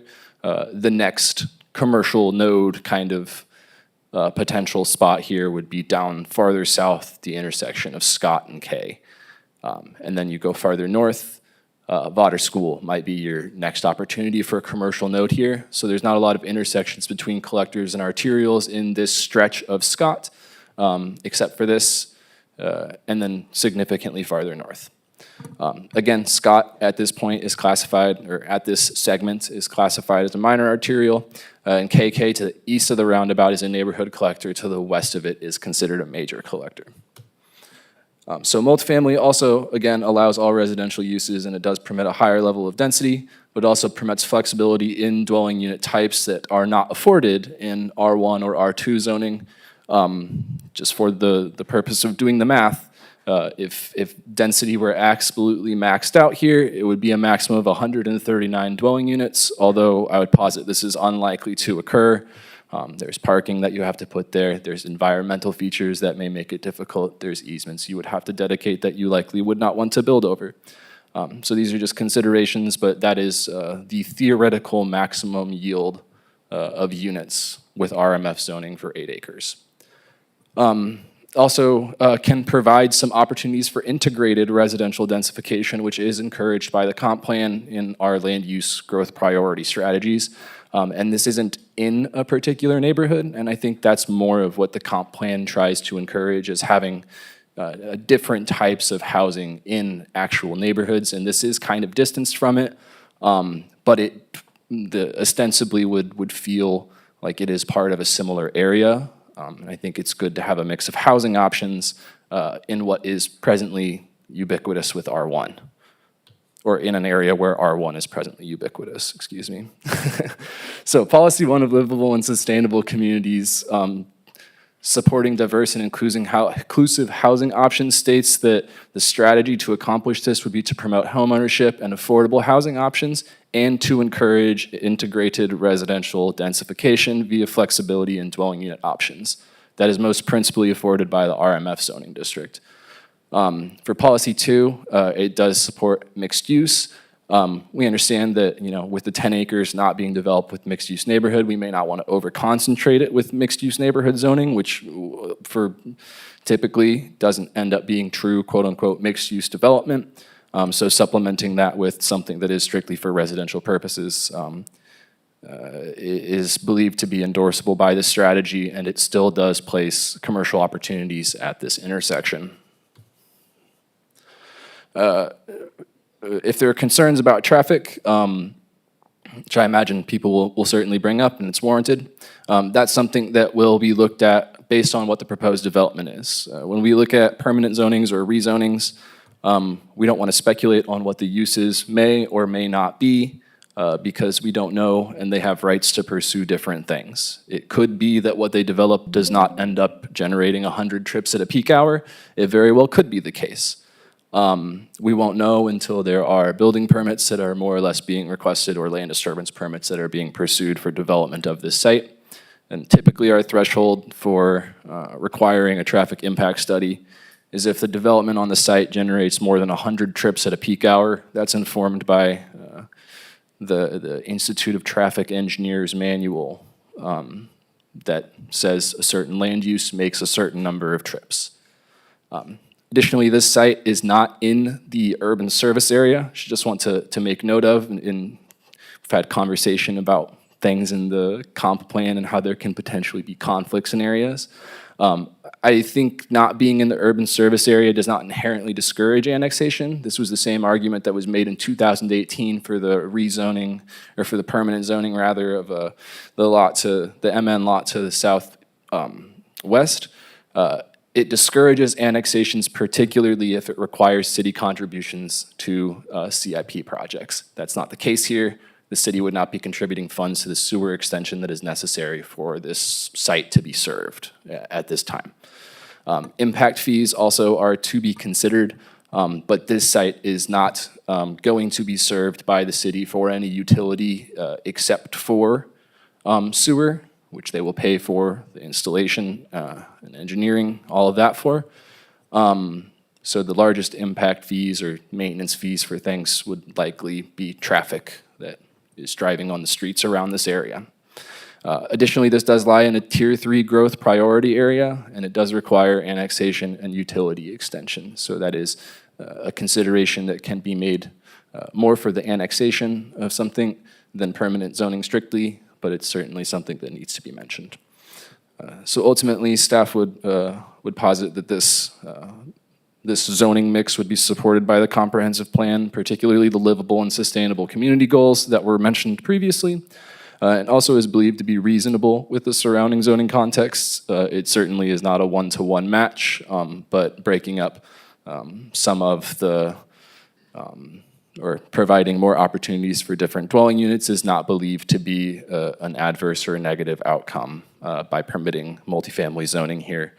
And commercial uses on the corner seem to be supported by the comprehensive plan as well. And although it does require annexation and it's not in the urban service area and it's a Tier 3 growth priority area, since the city is not having to contribute funds for the development of any of this, it's not believed to be inherent means to recommend denial for the request. So staff's recommendation would be to approve the requested permanent zoning of 2 acres of mixed-use neighborhood zoning and 8 acres of R residential multifamily zoning, subject to annexation into the city limits. If the commission has any questions, happy to answer them now. Thank you. Thank you for that report, staff. Before we continue, before we ask any questions of staff, if there's any fellow commissioners that have had contact with any parties on this case outside this public hearing or need to recuse themselves from this case, please do so now. I see none. Commission, any questions for staff? Dr. Gray. Okay, thank you so much. In your staff report, you noted that your principal concern with this request is that it creates a split zone lot, but there are legal lots being created, which means there won't need to be a preliminary plat required. Is that correct? So the lot is already legal. So if it were to be annexed into the city, and it's not meeting our definition based off of the meets-bound description situation, it is a lot in a subdivision. So it would be entitled to receive building permits. My reference in the staff report is mostly that it's not always ideal to have split zone lots insofar reviewing of building permits can be a little bit more difficult, or enforcing whether there needs to be screening and buffering at something that isn't a property edge, it's just a difference in zoning district, can be difficult to evaluate how that should how we should look at that. But there's nothing in the Unified Development Code that didactically states that split zoning may not be supported. Does that answer the question? It does. I wanted to understand the nature of your concerns because I also haven't seen something come through that had split zoning, so I wanted to understand that part. Yeah, and Dr. Gray, I apologize, I don't think you were on the commission for this. In fact, maybe Commissioner Stanton's the only one. But Amberton Place is a good example where there was 3 different types of zoning districts that were all requested for one large tract. And that was, that had a preliminary plat that went with it as well. But it was not a legal lot when it got annexed. So they kind of had to follow that prelim plat process. If we say that they need to submit a prelim plat with this permanent zoning request, they could potentially not pursue that preliminary plat design. And so it's kind of like a step for no reason that we could be creating, if that makes sense. Sort of. I think, thank you for your patience. I think I'm used to seeing a repertoire of PD plans that have preliminary plats, and I understand we don't have that level of discretion in that decision as this is straight zoning. In terms of, you talked about access, is this, and that there may not be a way to have driveways not connected to this arterial? Scott, which is the arterial, they would be able to have direct driveway access off of that. And they do have the width, like the way the Unified Development Code states it is that if you do not have 300 feet of frontage on an arterial or a collector, either or, then you can't get direct driveway access off it if you're commercial development, right? So this has 300 feet on KK on the north side of the site, but it is not 300 feet of commercial zoning. The residential multifamily takes up the principal frontage on KK, and technically, that may not be encouraged by the Unified Development Code, but there is discretion to allow it. Okay, and just because I'm curious, at what point would that decision be made? At land disturbance plans, which would be administrative, we would look at that internally. Dr. Gray, what has to be considered is the throat length and the taper for exiting out and entering into the roundabout that is at this intersection. That will become probably more of a defining factor of where, if at all, the MN property would be permitted to have a driveway access off of KK. Because we are going to want to assure that you're not creating a traffic conflict where the merge or the diverger is for the roundabout itself. So we can't get to the point of, will the MN parcel be able to have access until we see the actual development plans? It is more likely, I think as David pointed out in his verbal presentation, that you will see a driveway access that will serve, it'll be a joint driveway access serving not only the RMF further to the east on KK, and it will come back around to provide a backdoor access, in essence, to the MN that has the authority to directly access Scott, because it has over 300 feet of frontage. And it'll be designed most likely to ensure that the residential development that would occur to the east has internal access to commercial uses developed at the corner efficiently and promotes through traffic from K to the commercial without having to go all the way through the roundabout if you want to reach it, if you want to reach the commercial. So there will be likely some segregation of a road network, but until we see what would be being proposed from physical development, it's difficult for us to assume or to project what type of accesses from Route K would be desired. We definitely know that you're going to want some type of access directly to Scott, and the frontage on Scott gives us enough assurance that we've got enough distance from the roundabout that it'll be most likely to the southern third of the MN zone parcel. And so when you come in, you may create a parcel that's below that southern third that could have a commercial building on it, and the driveway goes between the northern and the southern pieces, comes into the RMF zone, goes up the backside of the MN and comes back out to Route K, like an internal subdivision street. And then the streets that may be inside the RMF piece, depending on how that is developed, those may be considered private driveways because they may be accessing a multifamily development, something that's not necessarily, it could be allotted, but it could be all owned in common. It may not be a traditional subdivision. And so, again, until we see how the MN would be developed, it's difficult to ascertain what type of road network may be required or desired by both the city and the applicant.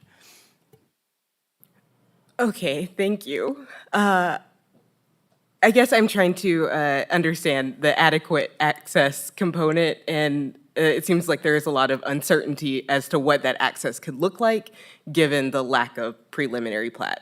That is correct, but from an adequacy of access, the RMF parcel has more than 300 feet of frontage. And so when you have greater than that, you have a direct path to have driveway access. You can't have individual residential driveway access, but you can have access to the RMF site as a whole. A multifamily driveway that would enter a multifamily development is considered a commercial drive. It's not considered a residential access. And what I'm saying is that on the piece that is to the east of the RMF at the corner, it is likely that there will be some type of commercial driveway approach and road network created to go down the east side of the MN and come back out onto Scott Boulevard. So it'll wrap through, it'll basically bisect the two parcels, providing adequate access at that point. Both frontages. The RMF piece has enough to have direct driveway access to it, and then the MN Scott Boulevard frontage, because it is over 300 feet, has authorization for a direct driveway. That direct driveway, however, on Scott Boulevard will go through the same rigorous review of our city traffic engineer to ensure that the driveway approach that is authorized is far enough to the south, away from the roundabout, to not create traffic conflicts. Thank you so much for that clarification. My last question is, and I'm sorry if this is evident in the staff report, I'm just not maybe seeing it. Given that multifamily is permitted in in district, why is this coming through in the split zoning? And there's maybe some desire to have commercial uses on that corner. What do you mean? Sorry, why split zoned? I think they just want to have a commercial element to this, and I think staff generally agrees that that's a good principle, to have a opportunity for commercial on this corner. And maybe there was, I guess you'll probably have to ask the applicant about exactly why they chose the 8 acres versus 2 acres. But yeah, all of the residential uses are available in both of these districts, but only commercial uses are available in MN. Got it, thank you. Any other questions, staff?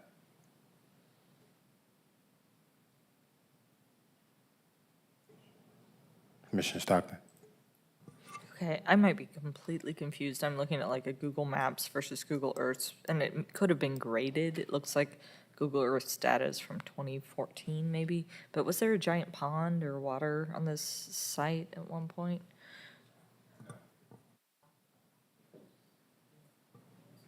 Okay.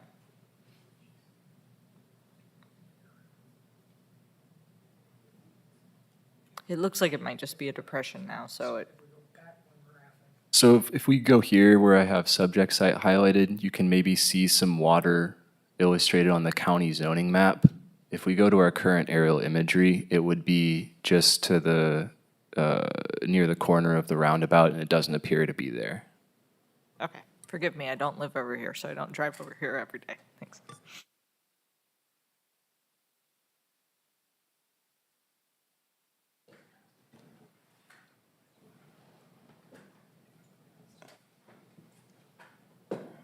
Commissioner Gray. Sorry, I'm having a night. Council, can I ask you a follow-up question about the zoning criteria? I know that zoning decisions are not like the best, highest use of the land. Is there any reference point for us that we need to consider as it pertains to this like split zoning? No, as Mr. Kuntz pointed out, the UDC is silent on split zoning. Generally, it's frowned upon. However, this being an annexation and it being approved by the director, it's a different situation. There's nothing we can really point to in the UDC in terms of a criteria for one lot being split into two. It's not an ideal situation, but staff and the director have said that this can go forward.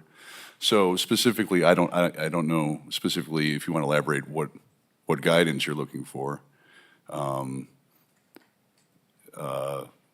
don't know that I had anything specifically. Again, this is the first time I'm seeing. Outside of the standard criteria, I Yes. don't have anything to direct you Okay. to in the UDC, so. Okay, great. Thank you.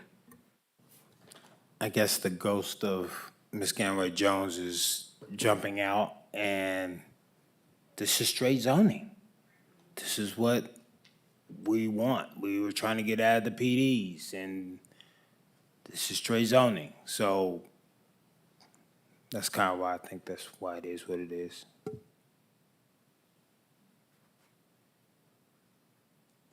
Any more questions?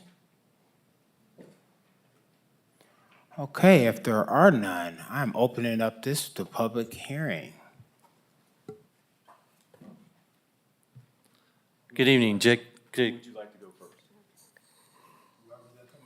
Who's ever at the mic first? Okay. Good evening. My name is Jay Gephardt. I'm a civil engineer and land surveyor. I own a company called Civil Group, and it's at 3401 Broadway Business Park Court, Suite 105. Here tonight representing Matt and Brian Kelly, who are the owners of this property. They purchased it, I think, in around 2022. Wanted to talk about the split zoning first, kind of get that out of the discussion. To me, this is a chicken and egg thing. If I were to propose a preliminary plat or required to do a preliminary plat without the zoning, I don't know where to put the line. I mean, I can propose it and you guys can approve it, but but the full intent of the Kellys is to have a separate lot for the commercial and then the residential. And to answer your question, Ms. Gray, about why, I think what you're asking was why not zone the whole property in?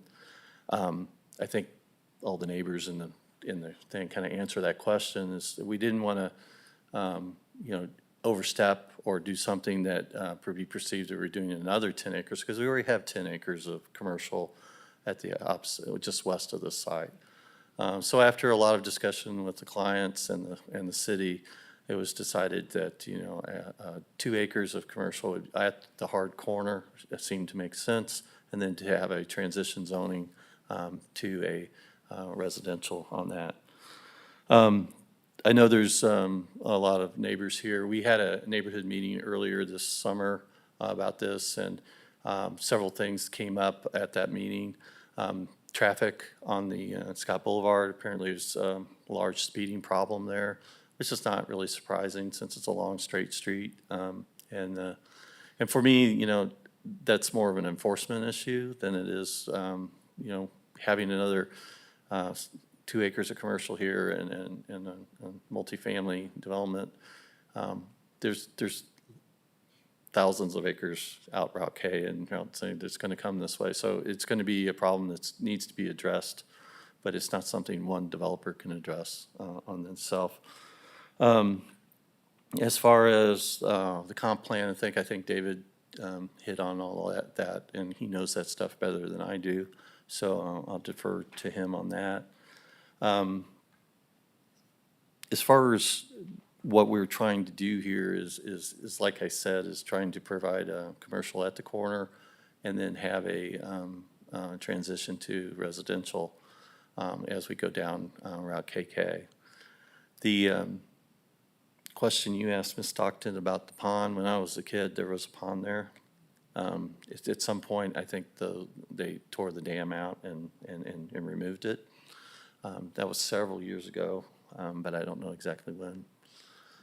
And so if there's other questions you have about this, I know one thing I'd like to talk about that hasn't been talked about in staff and is frowned upon to be talked about at these meetings, but it did come up at the neighborhood meetings, is the final plat of this lot is River Hills Estates.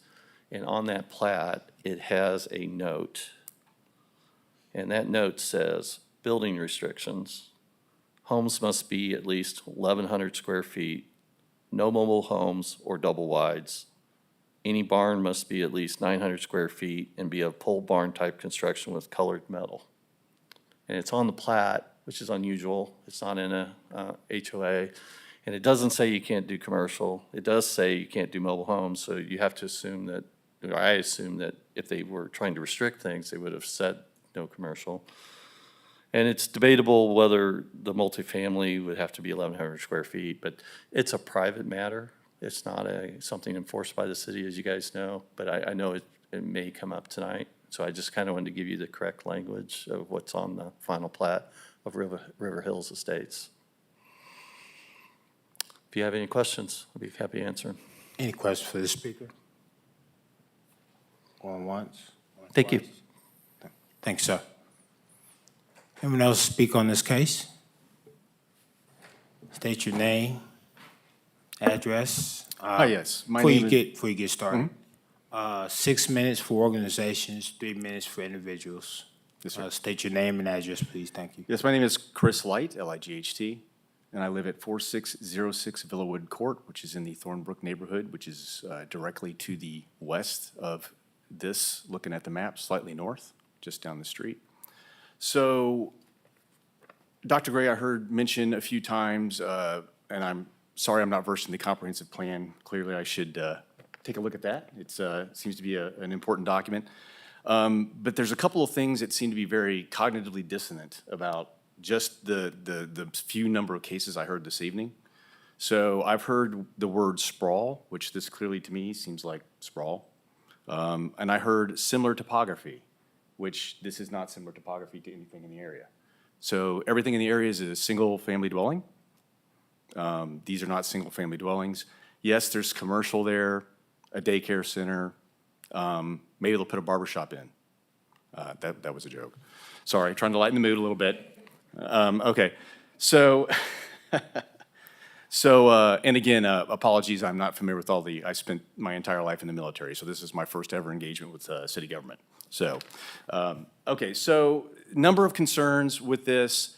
Some have been touched upon. I honestly don't know why you would build something first and then expand the infrastructure later, or do studies later, or wait until it reaches the 70, as we would say in the military, the 75% design stage, or whatever term is used.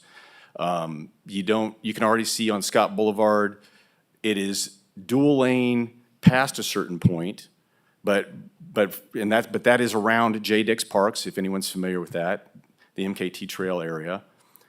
But beyond that, to the south of that, it is completely single lane.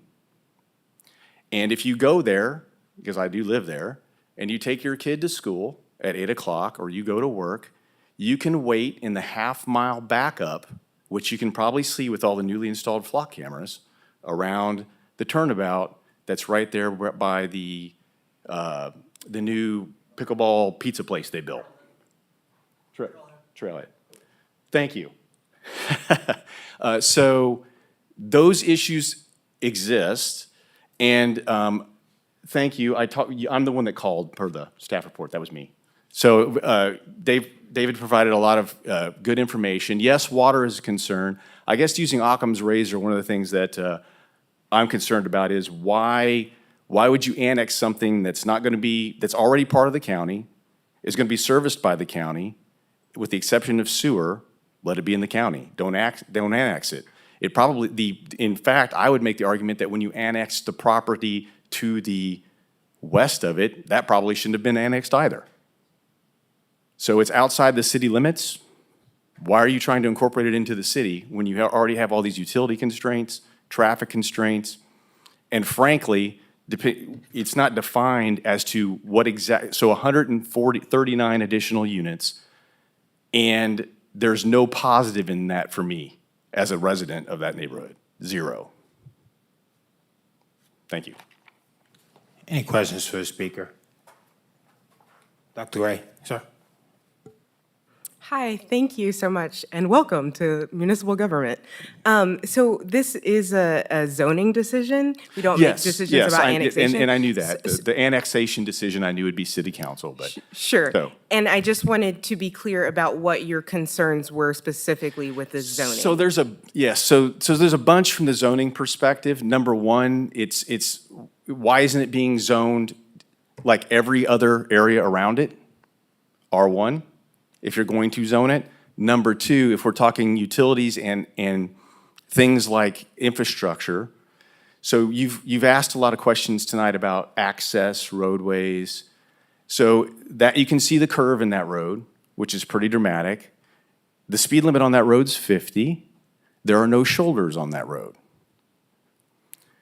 The same thing is true of the other side, and that is also 50, which depending on if you have a high-performance motorcycle or something with a lot of loud exhaust is more like 100, depending on the day. So there's a large amount of infrastructure concerns there, and frankly, how that ends up being utilized, I mean, I have a concern. So is this going to be the same kind of RMF housing that exists next to J. Dix Parks, which I'm pretty sure is one of the highest crime rate areas in the entire city, right next door to my house? That's my concern from a zoning perspective. Okay, thank you. So I got a question. Can you tell me where you live? Sure. In relation?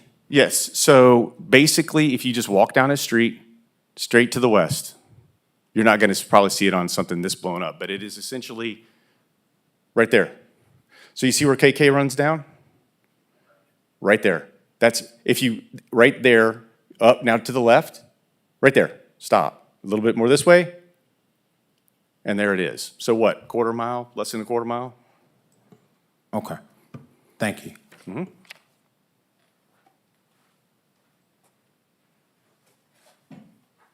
Anyone else like to speak on this case? Come forward. You're part of our organization, 6 minutes. If individual, 3. State your name and address and adjust the microphone so we can hear you. 3 minutes, huh? That's gonna be, I'm not tall, but you're not taller. that's gonna be a heavy lift, an uphill battle. My name is Steve Morris. Speaking to the mic, sir. My name is Steve Morris. I live in River Hills subdivision, 6201 South Scott Boulevard, 65203. There's no way I can address what I need to address in 3 minutes. This gentleman with the staff tonight has brought up the specter of what I'll call Lot 1 of River Hills subdivision. And it now seems to have been, to some extent, joined in this discussion. The Lot 1 rezoning and annexation several years ago presented to this body a request for what I would call something like a Cherry Hills development on Lot 1. It was passed by the Planning and Zoning Committee unanimously, then ultimately by City Council with only one dissenting vote. And then it went silent for almost a year.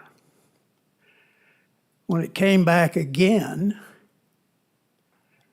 it was a municipal service center, not a pedestrian subdivision or neighborhood, nothing that was approved by planning and zoning or the city council. We objected. Several of the neighbors, several of the residents of River Hills objected. And we were essentially, well, we were sued by the developer because we refused to abrogate these simple covenants that our subdivision has. We spent money. We went a year or two. And ultimately, the suit was withdrawn by the plaintiffs, but could be refiled. So you can see where I'm not enthusiastic about whether you can get justice from the city through these processes.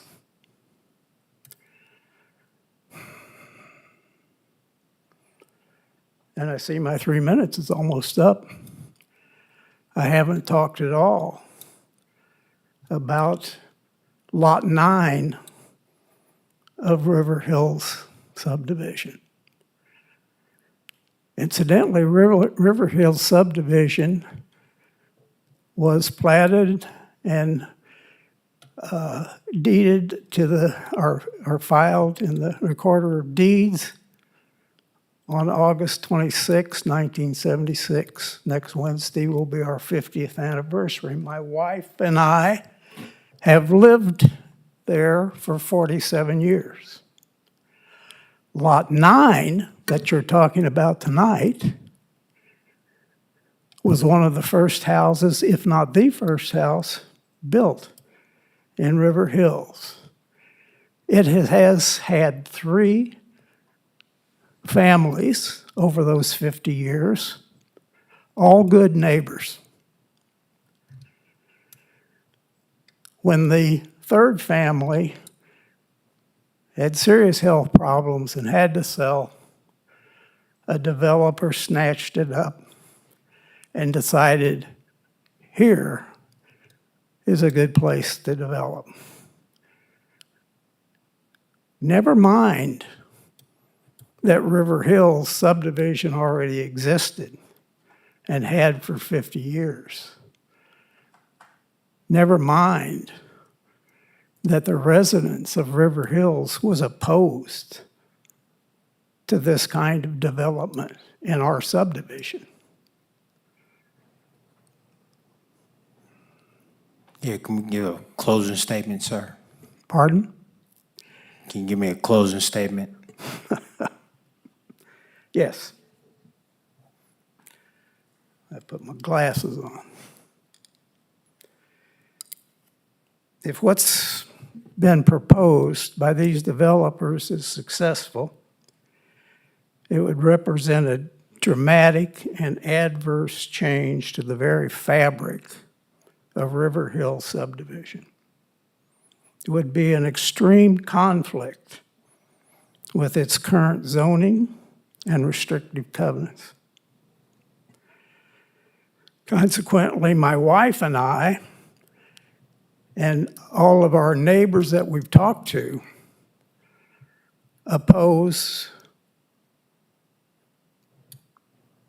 greatly oppose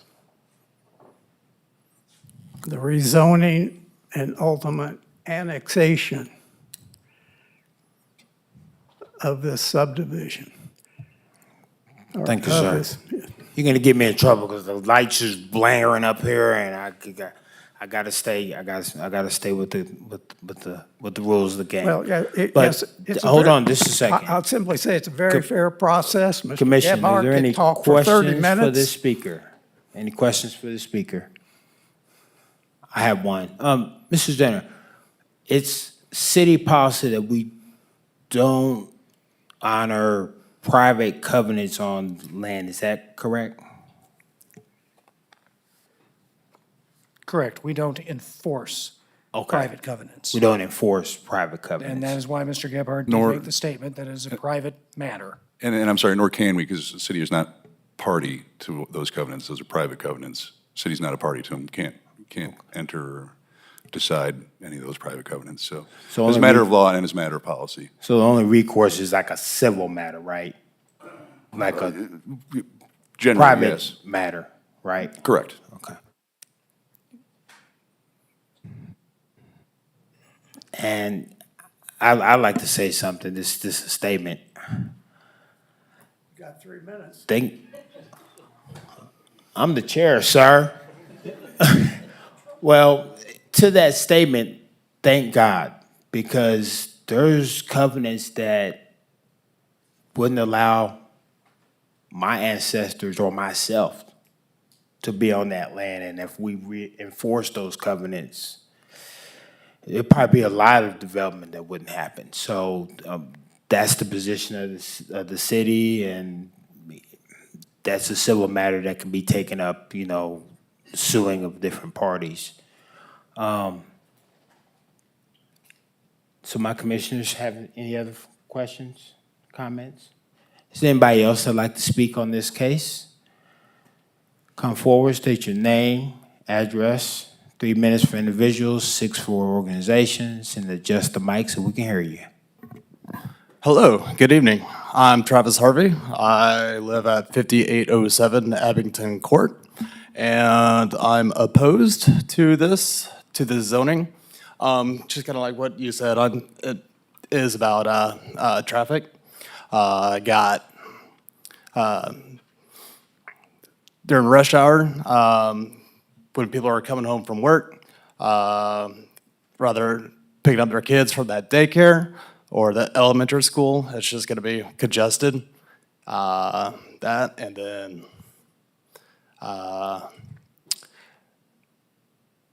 looking out from our backyard, we see nothing but that beautiful greenery and just after me and my wife are winding down from a long, stressful day, we'd like to have a glass of wine, glass of bourbon out, and we don't really want to see that new whatever's being built.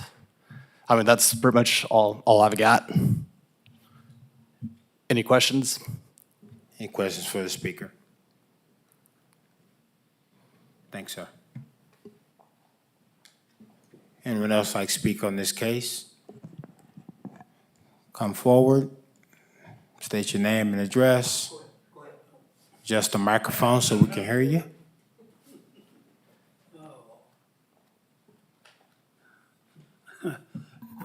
Gary Mitchell, and I've got a lot right next to that. I live in the Spring Court. But the thing that... Yeah, can you give us your full address, sir? Sorry to interrupt you. Full address so we can have it for the record. Pardon? Oh. Name and full address, yes, sir. Yeah, 5908 South Spring Court. But I've got I've got the second lot up, a lot on there. And I'm up there all the time. I garden, a commercial garden and so forth for a long time. But the thing what are you going to do? Put a crosswalk? You've got to do something to get the kids out of there. So are you going to put a crosswalk in that roundabout, or how are you going to do it? I mean, you know, you're going to get somebody killed up there. That's what's going to happen if they go ahead and put that in, because you ought to see the traffic come through there. They're backed up forever, and like I say, if there's kids in there, they've got to cross that road and right out across it, and that's, yeah, what are you going to do? To me, it's just a total loss. And like I say, the apartments and so forth, nobody else has got them around there. We don't really need them. And that's about all I got to say. Thank you. Any questions for the speaker?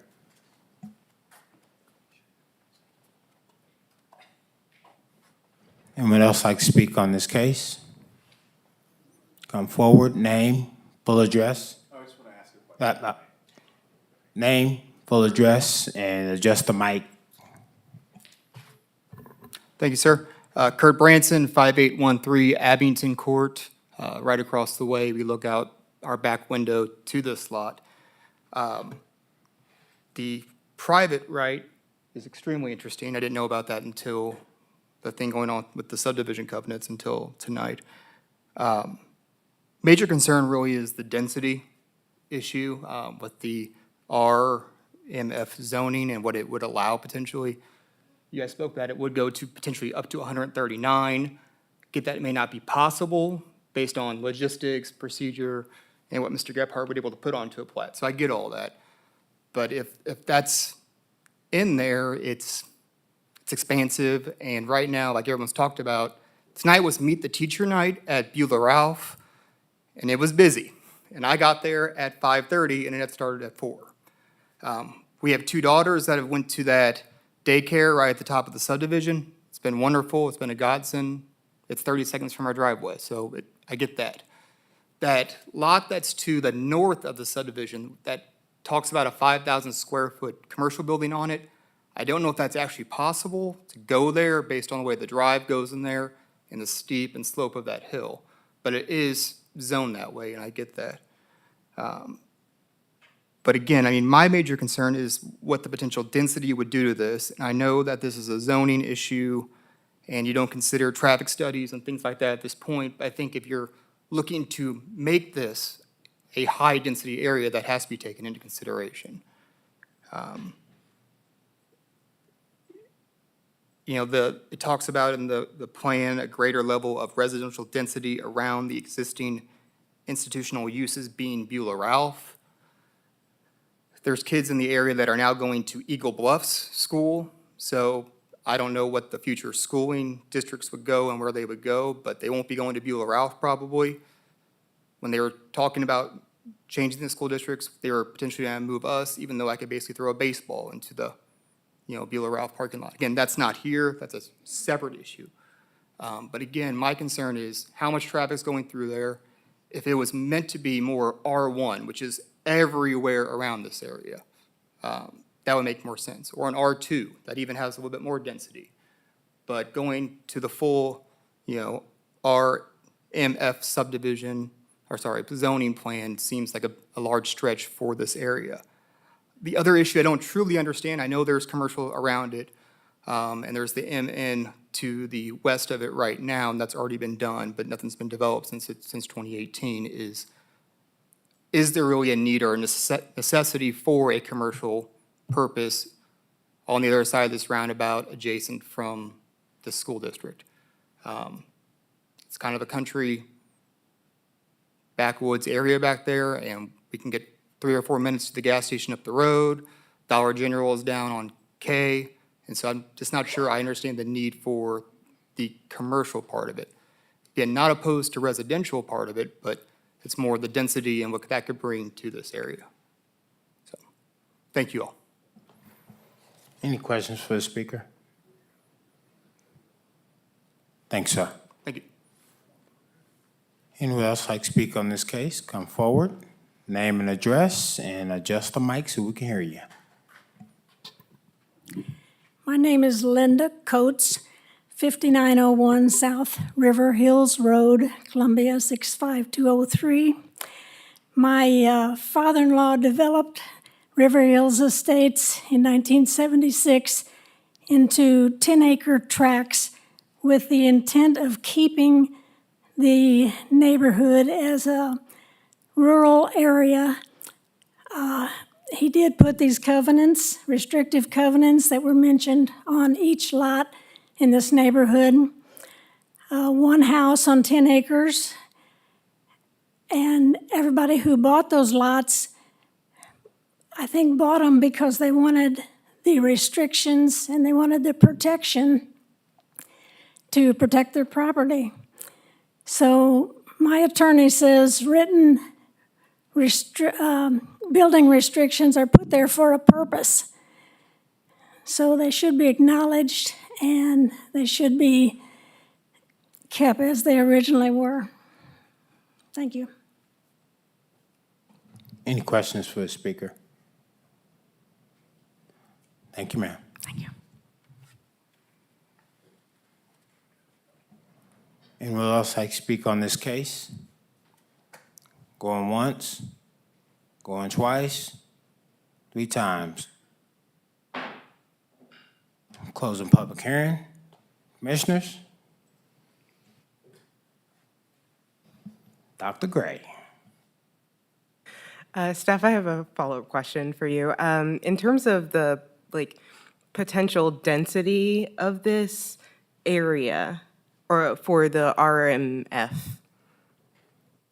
what level of density would that be? The maximum density for residential multifamily is 1 unit for every 2,500 square feet of area.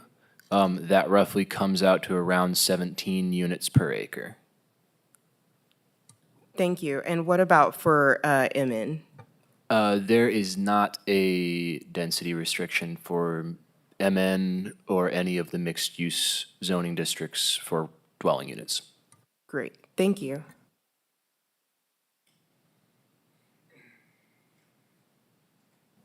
Other questions? Mr. Moore? Just to address the crosswalk, there are crosswalks at the roundabout, and generally roundabout crosswalks are safer than typical intersection crosswalks, since you're only crossing one direction of traffic at a time, and then there's a refuge island, and then you're trafficking one direction, so you're only looking one way. So in general, pedestrian crossings for this should be good.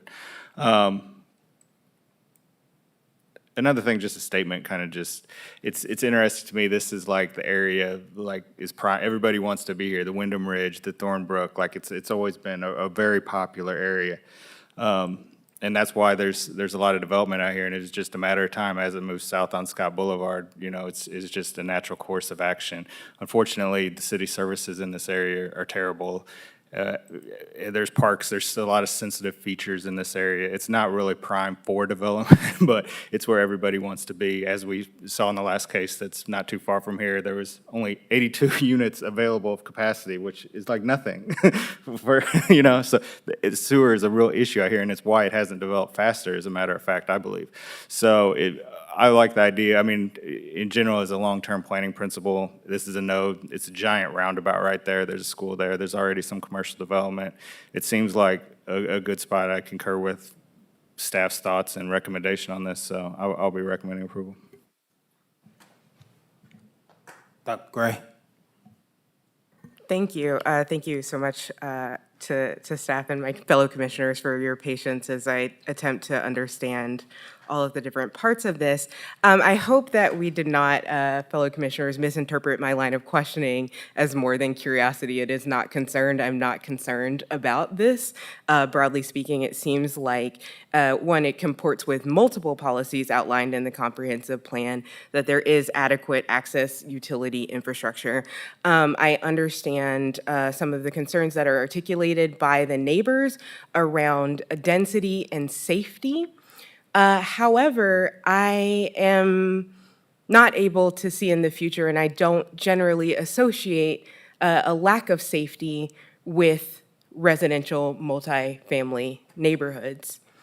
So given that, given the information and the criteria that are before us, and what we need in terms of moving forward and supporting more housing for our neighbors in this city, I plan on supporting this case.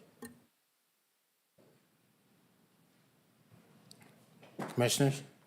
Mr. Lowe? Yeah, I would say I want to echo for this one. One of the things that I particularly think is important here is just the ability of mixed use. I know that one of the things that constantly comes up is the traffic down Scott, the speeds down Scott, and so forth. And I think anything that kind of allows the ability to eliminate some of those vehicle trips by just giving alternate options closer is a real boon. And that plus the ability to just have more diversity of housing options here. I think this is a solid plan for this. I'd like to say something. Boy, I hate to tell my age, but I remember these developing around this roundabout, and the same issues that are discussed tonight were the same issues that came up when those houses were built on Scott. It's the same issues that came about when that gas station was there. It's the same issues. I actually used to live out there off Scott down Bellevue, and it was all woods then, and this is not too far in the past.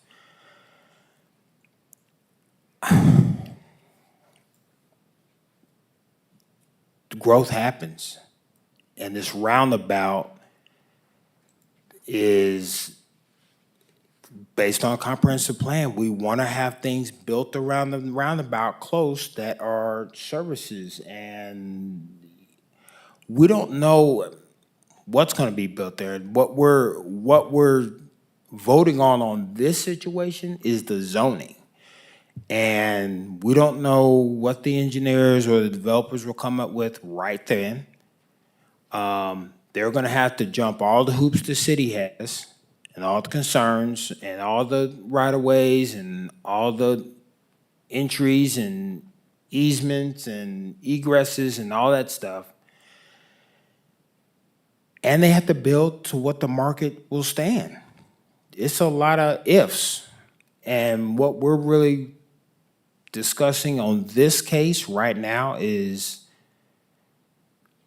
the zoning and what could potentially be there, and the comprehensive plan and everything else. Any urban planning that you see is around the roundabouts, around these kind of nodes, is where you develop, and that's just the name of the game.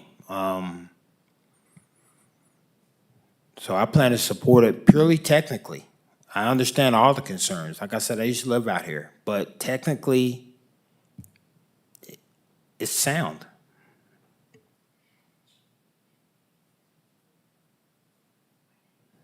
Any other questions? Comments? Commissioner Walter? I don't know if this will give you a little bit of comfort, but the Kellys, who I believe are purchasing this property, they have I think, an outstanding track record of building high-value apartment complexes here in town. And I would expect the same would occur here.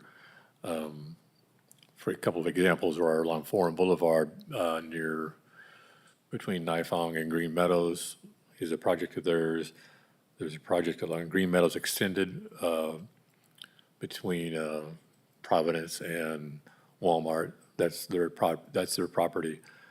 Anyway, they've done they've done a great track record. They maintain their property well. They landscape things properly. Anyway, so I think that's something to probably not ease your mind a little bit, but I think these are quality people and they have a history of doing quality projects.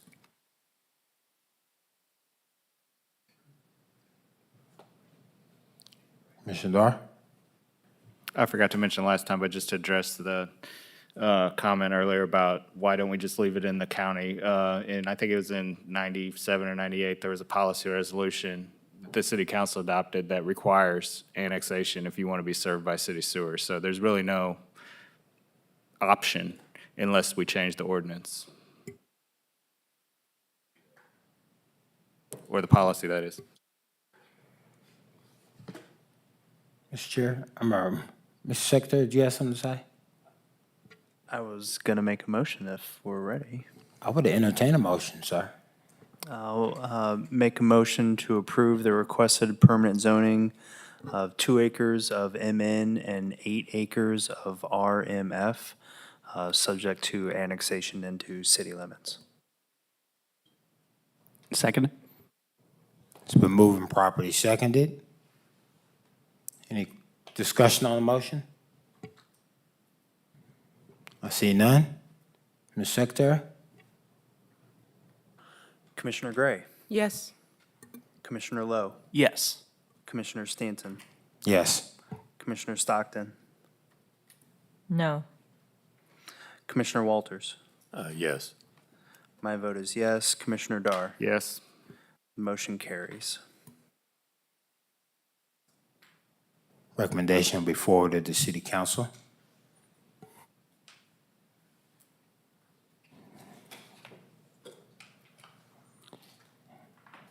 Any comments from the public in a general matter? Step up to the podium. Restate your name, address. So my name 3 is minutes. Chris Light, 4606 Villawood Court. So this is going to sound like a smart-ass question, but it's not really. So how often do you not take the recommendations of staff? More than you'd think, probably. Way more than you think. Okay, all right. Thanks. And just to follow up on that, my speaking. They're probably going to get mad, but I say this all the time.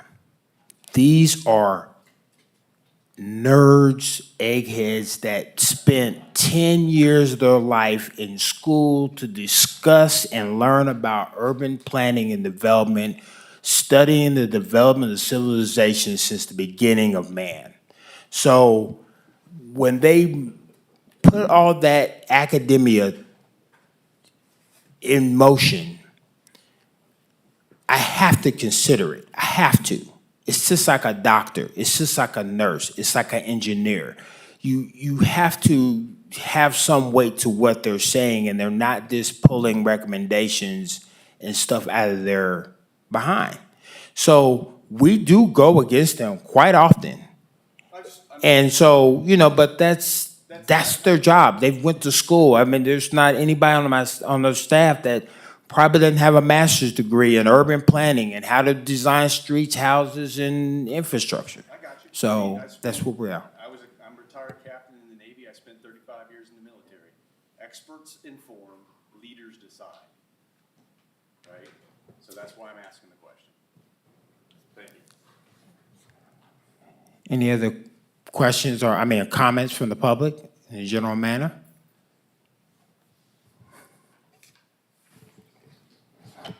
Mr. Secretary, do you have something to say? Okay. Comments from staff? Oh, I'm Wait, sorry. wait. Excuse me, I'm sorry.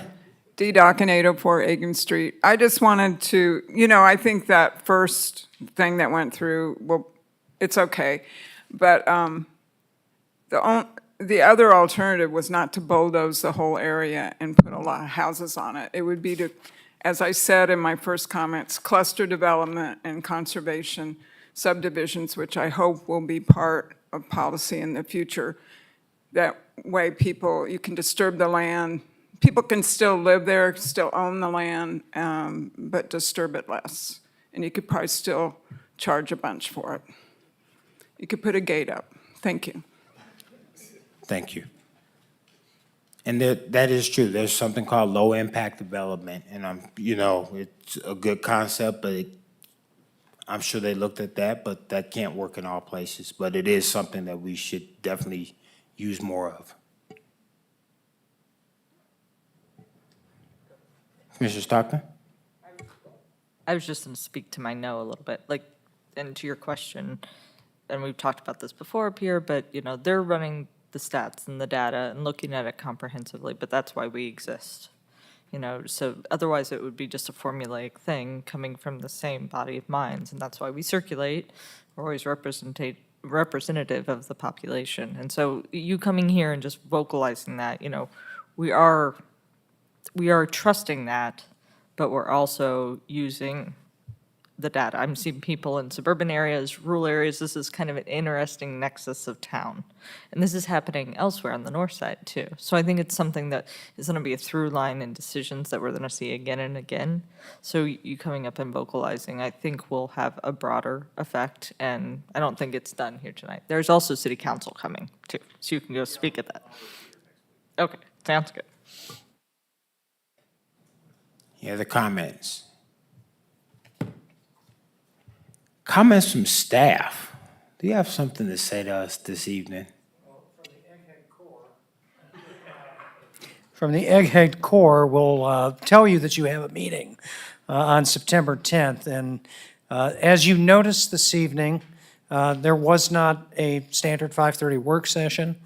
This will be, and I believe Chairman Stanton has been informed that we are going to start to transition to only one work session a month. That work session will generally be the first meeting of each month. September will be a little bit different. You will have two. We have topics that will be covered on September 10th as they relate to our data centers topic. David will cover that. Your second meeting of the month is your annual elections. It is also annual training. And it is an opportunity potentially for to bring you up to speed on some things that have occurred at City Council that we will need to put into our queue as well. We will then have another meeting at the beginning of October, and then we will take the second meeting in October off. This is to allow our staff an opportunity to be able to generate the documentation that is necessary to have a functional work session. To have work sessions back-to-back with a topic such as data centers. We are in the process, the second week after we finish with your meetings, preparing council reports. We do not have time to work on preparing a full Planning Commission work session packet that will have meaning. And so this is why we're slowing things down a little bit. I am glad to be back. You will not see me every meeting. You will see me as I am capable to be here, and I am riding shotgun with David today because Mr. Palmer is out on leave, and that is why I am here. Otherwise, you would not have seen me this evening, and I appreciate your patience with me as well, being here and providing color commentary as it relates to certain questions that Dr. Gray has asked. However, I am appreciative that she is drilling in as far as she is. So as I said, you will have a regular meeting, work session at 5:30. We will feed you next September 10th. Will be followed by a regular commission meeting, which does have a total of 5 agenda items on it. Some of these agenda items may not have a congruent recommendation from this body, from the staff. I specifically point to our short-term rental recommendations. But you do have a mixture here, and this is something that is becoming more prevalent. I think we are still seeing short-term rental applications scattered in with other topics that we are covering. 2 rezonings on this request, one from R2 to RMF. So we are going from mid-density, 2-family residential, to mixed use, which allows everything. So this is in a direction that does address certain housing-related issues that we have within the city. We have a major revision off of Richland Road to a planned district. It is not a rezoning to take it out of PD. It is to expand uses that are allowed.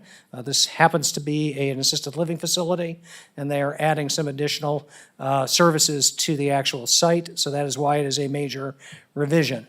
We have the standard fare of short-term rental requests, one off of Glenwood, R2, and then one on Crichton Drive, which is on the south end of town, which is an R1 request. Both are 210-night non-primary residences. And then finally, the last request is off of West Sexton. This is a rezoning from R2 to MC. And some may look at this and say this could be controversial. The MC property immediately to the north of this particular property is Lindsay Reynolds.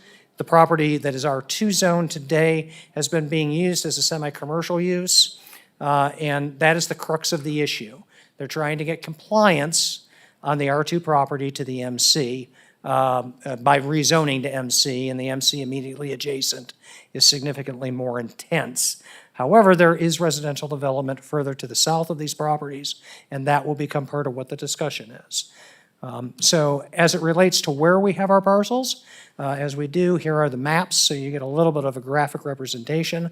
The Glenwood property is a little bit unique. This is a single parcel with 3 structures on it. The structure in which the short-term rental is being requested is a half of a duplex. This property is in a condominium regime and is owned by 2 separate owners. So there's a lot to unpack here, and it will be unpacked by the staff as a part of this hearing. And then we have our Craton request off of Louisville Road, and then finally our West Sexton address with Lindsay Reynolds there to the north. Those are the cases that we have for this evening, or for the 10th, and that is all we really have to offer for tonight. Mr. Stan, you have kept your cool as the chair. You haven't gavelled us too hard. We appreciate having you here, along with the rest of you as well. Thank you very much for your time and your attention. Commissioner Gar, you have something to say? I'd make a motion to adjourn. Second. Been moved and properly seconded. All those in favor, thumbs up. That's what we needed.